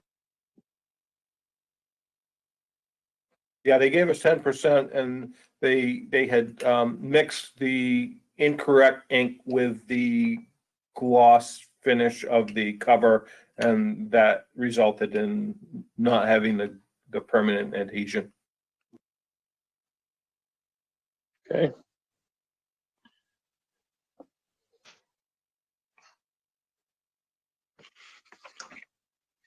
Okay, do we need a vote to approve the purchase going with RC Brayshaw and Company? So moved. Second. We have a motion and a second to go ahead with the bid for RC Brayshaw and Company. Any other discussion? Seeing none, I'll have a roll call vote. Linda? Yes. Paul? Yes. Dave Senical? Yeah. Dave Bowers? That was a yes, and Brad Hammer was yes also. Okay. We're gaining again. We're moving through the agenda. Yeah. Other business. Do we have any other business? Hopefully not, as I say. Oh, I didn't say that out loud. Yes, Linda, we do. what do you got? Well, we do. But Paul, don't we have the issue about getting some money for fitting the public safety building onto our existing lots? Shazam! Look at Hey, Mr. Senical. He's waving at us. Mr. Senical, give it to us. I would Go ahead, like to Dave. make, I would like to make a motion, because we have a capital reserve fund, to spend no more than $50,000 for the fitting of police and fire stations on sites that we have at this point. Let's Okay, second. second on that. Let's get a second Okay, and now then we have- conversation going on. I'll second A it. motion and a second. Now, do we have any discussion? Well, Mr. Pinios threw his hand right up in the air. Yeah, Yep. so I agree with the work. There's no issue with that. However, I think we should be utilizing the funds from the warrant article of 2020, because those funds have an expiration date of December 31, 2021. And if we don't use those by that date, we lose those funds. Those funds within the capital reserve will stay there forever. So my only suggestion is that we utilize the or not the capital reserve funds, but the warrant article funds from 2020. That was Since I- the, Jim, was to do that. That was his intent, Jim. So we'll, since I seconded it, I second on his intent to use the monies in the 2020 warrant article. Okay, any other discussion? Seeing none, we'll have a roll call vote. Linda, Yes, Paul, Yes. Dave Senical, Yes. Dave Bowers, Yes. and Brad Harriman votes yes also. Okay. Anything else under other business? Gene, can you get me back in this, please? Oh, I somehow flaked out. You're still here, Mr. Bowers. You're still with us. I don't know. Are you still with us, Dave? Did they hear your You're still with us, Dave. Video. Yeah, you're still with us. There he is. Can hear you. Okay, do you want to go on to committee reports next? Sure. Okay. Dave Senical, I want to start with you tonight. They're still on. Well, the only thing I have to report is that the, Paul, Brian and I have met with the architect, with the chief. We have a meeting next week with the architect again as far as fitting the station on the two I sites. lost the video. For both police and we're also meeting with the fire chief next Can't week. hear you, but I hear buzzer. Do his layout or layouts that we want to look at. Okay. That's all I have. All right, thank you, Dave. Linda? yeah, I attended the chamber quarterly meeting and their executive board meeting.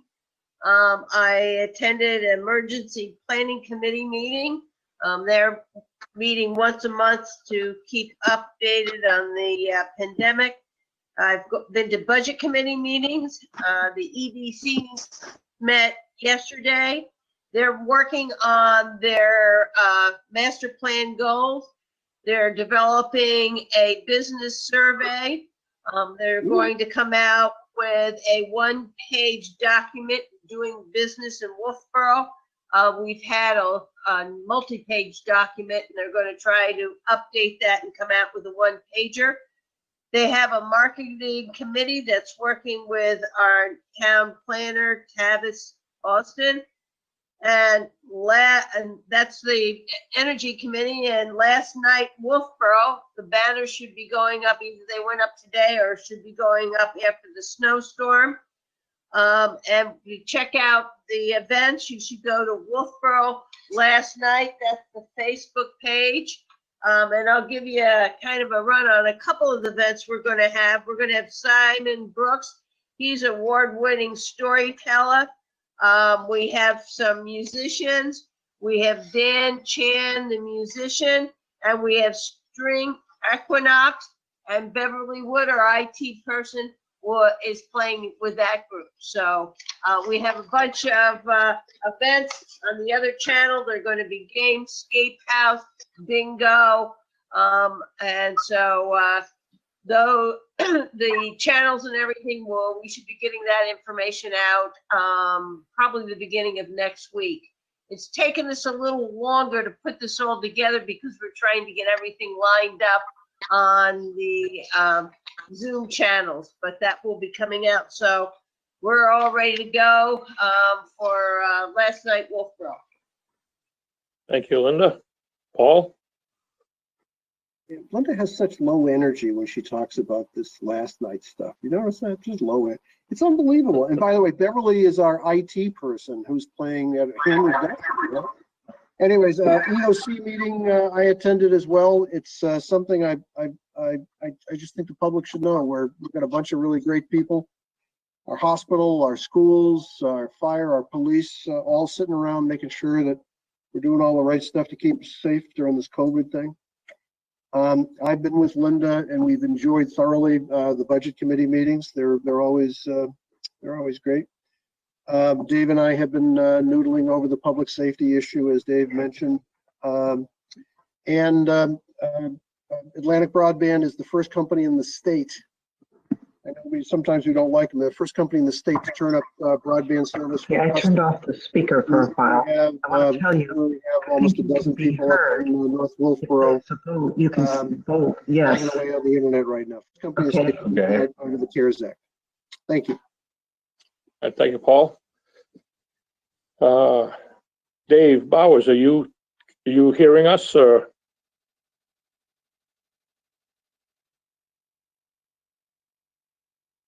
I think Take he's that having as a no. technical difficulties, Mr. Chairman. So I'll have, so last night I had a planning board meeting.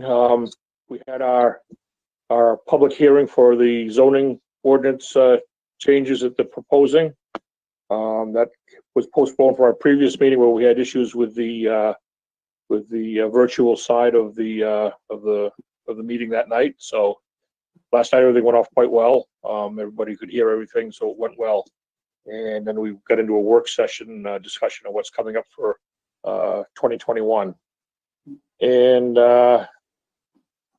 those budget meetings and our selectmen's meetings, I can't remember. I did attend one of the budget meetings either last week or the week before. I can't remember which one it was now, but I did attend that with Dave Senecal, and then Linda and Paul were there virtually that night too. So that was it for me.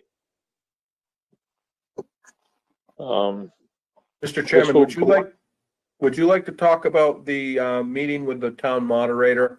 Or would you like me to do that?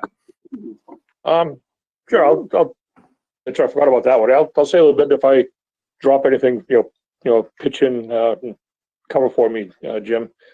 Yeah, we had Monday evening, we met with Randy Walker, the town moderator, myself, Mr. Pinio, John McDonald from the budget committee, and Pat Waterman. And Beverly also joined us remotely to talk about deliberative session. And we came away from that deciding that we're going to, at least as of right now, we're going to keep it on track as we've done it in the past. We're going to explore ways of setting up the town hall so that we can have our spacing that we should have for the COVID guidelines. Mr. Walker also put a request in to the school to possibly use the new art center up there, which is a lot more spacious. They're having their meeting, what is it, another week or so, I think, Jim, before they'll bring it up to one of their board meetings and let us know. Yeah. But we're not holding our breath on that because they've turned down everybody else that has put in a request to use the school facility. They're trying to keep it as clean as possible for the kids. So that is an option, but it's kind of in our back pocket, and don't expect to. I don't hold a lot of faith that we're going to be able to go that route. I think that was about it. We kind of feel we'll get all the information out to everybody ahead of time. If they want to have anything and they don't feel comfortable coming to it, they can obviously send in any motions ahead of time that Mr. Walker would entertain and bring up and stuff. So, did I get all the points on that, Jim? Yeah, I think you did, Brad. As well, I did reach out to the superintendent with an email, basically pleading our case. As well, today, the town clerk reached out to all school board members as an elected official, saying, we'd really like you to be able to consider this. It would certainly be much safer for our elected officials and citizens within our community to be able to participate in the deliberative session. So we'll see what happens. Yep. Okay. Thank you. Dave Bowers, you back with us again now? Temporarily disconnected. Yep. Okay. We're into our committee reports. Do you have anything you'd like to report on for any committee meetings you had this past? Okay. Okay. You see me? I can't. I'm having problems with my video. Yes, we can see you fine. We can hear you fine too. Thank you. I Okay, can't see you. So don't stick your tongue out or anything. okay, we won't. Okay, next on the agenda, the town manager's report. Budgets, warrant articles, that pretty much has taken my time. With that said, one thing that I would like to say, last week, the highway department, I think did an outstanding job, as did the municipal electric department, in dealing with the snowstorm, and sounds like we're about to get another one. I just would like to thank them, because they really did do an outstanding job with dealing with the storm and the cleanup. There was some minimal damage to some equipment, but we're fortunate to have those groups of dedicated employees. Absolutely. Okay. Questions from the press. Are you still with us, Alyssa?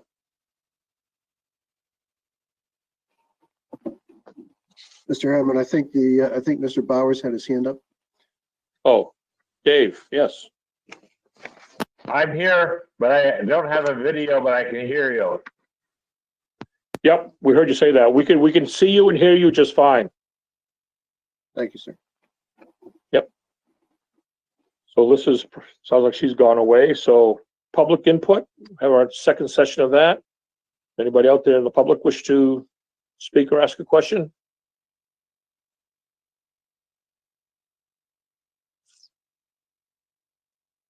Seeing none, I'd entertain a motion to go into non-public session. So moved. Have a motion and a second to go into non-public. Any other discussion? I don't see why. A roll call vote. Linda? Yes. Paul? Yes. Dave Senical? Yes. Dave Bowers? Yes. And Brad Hammer votes yes also.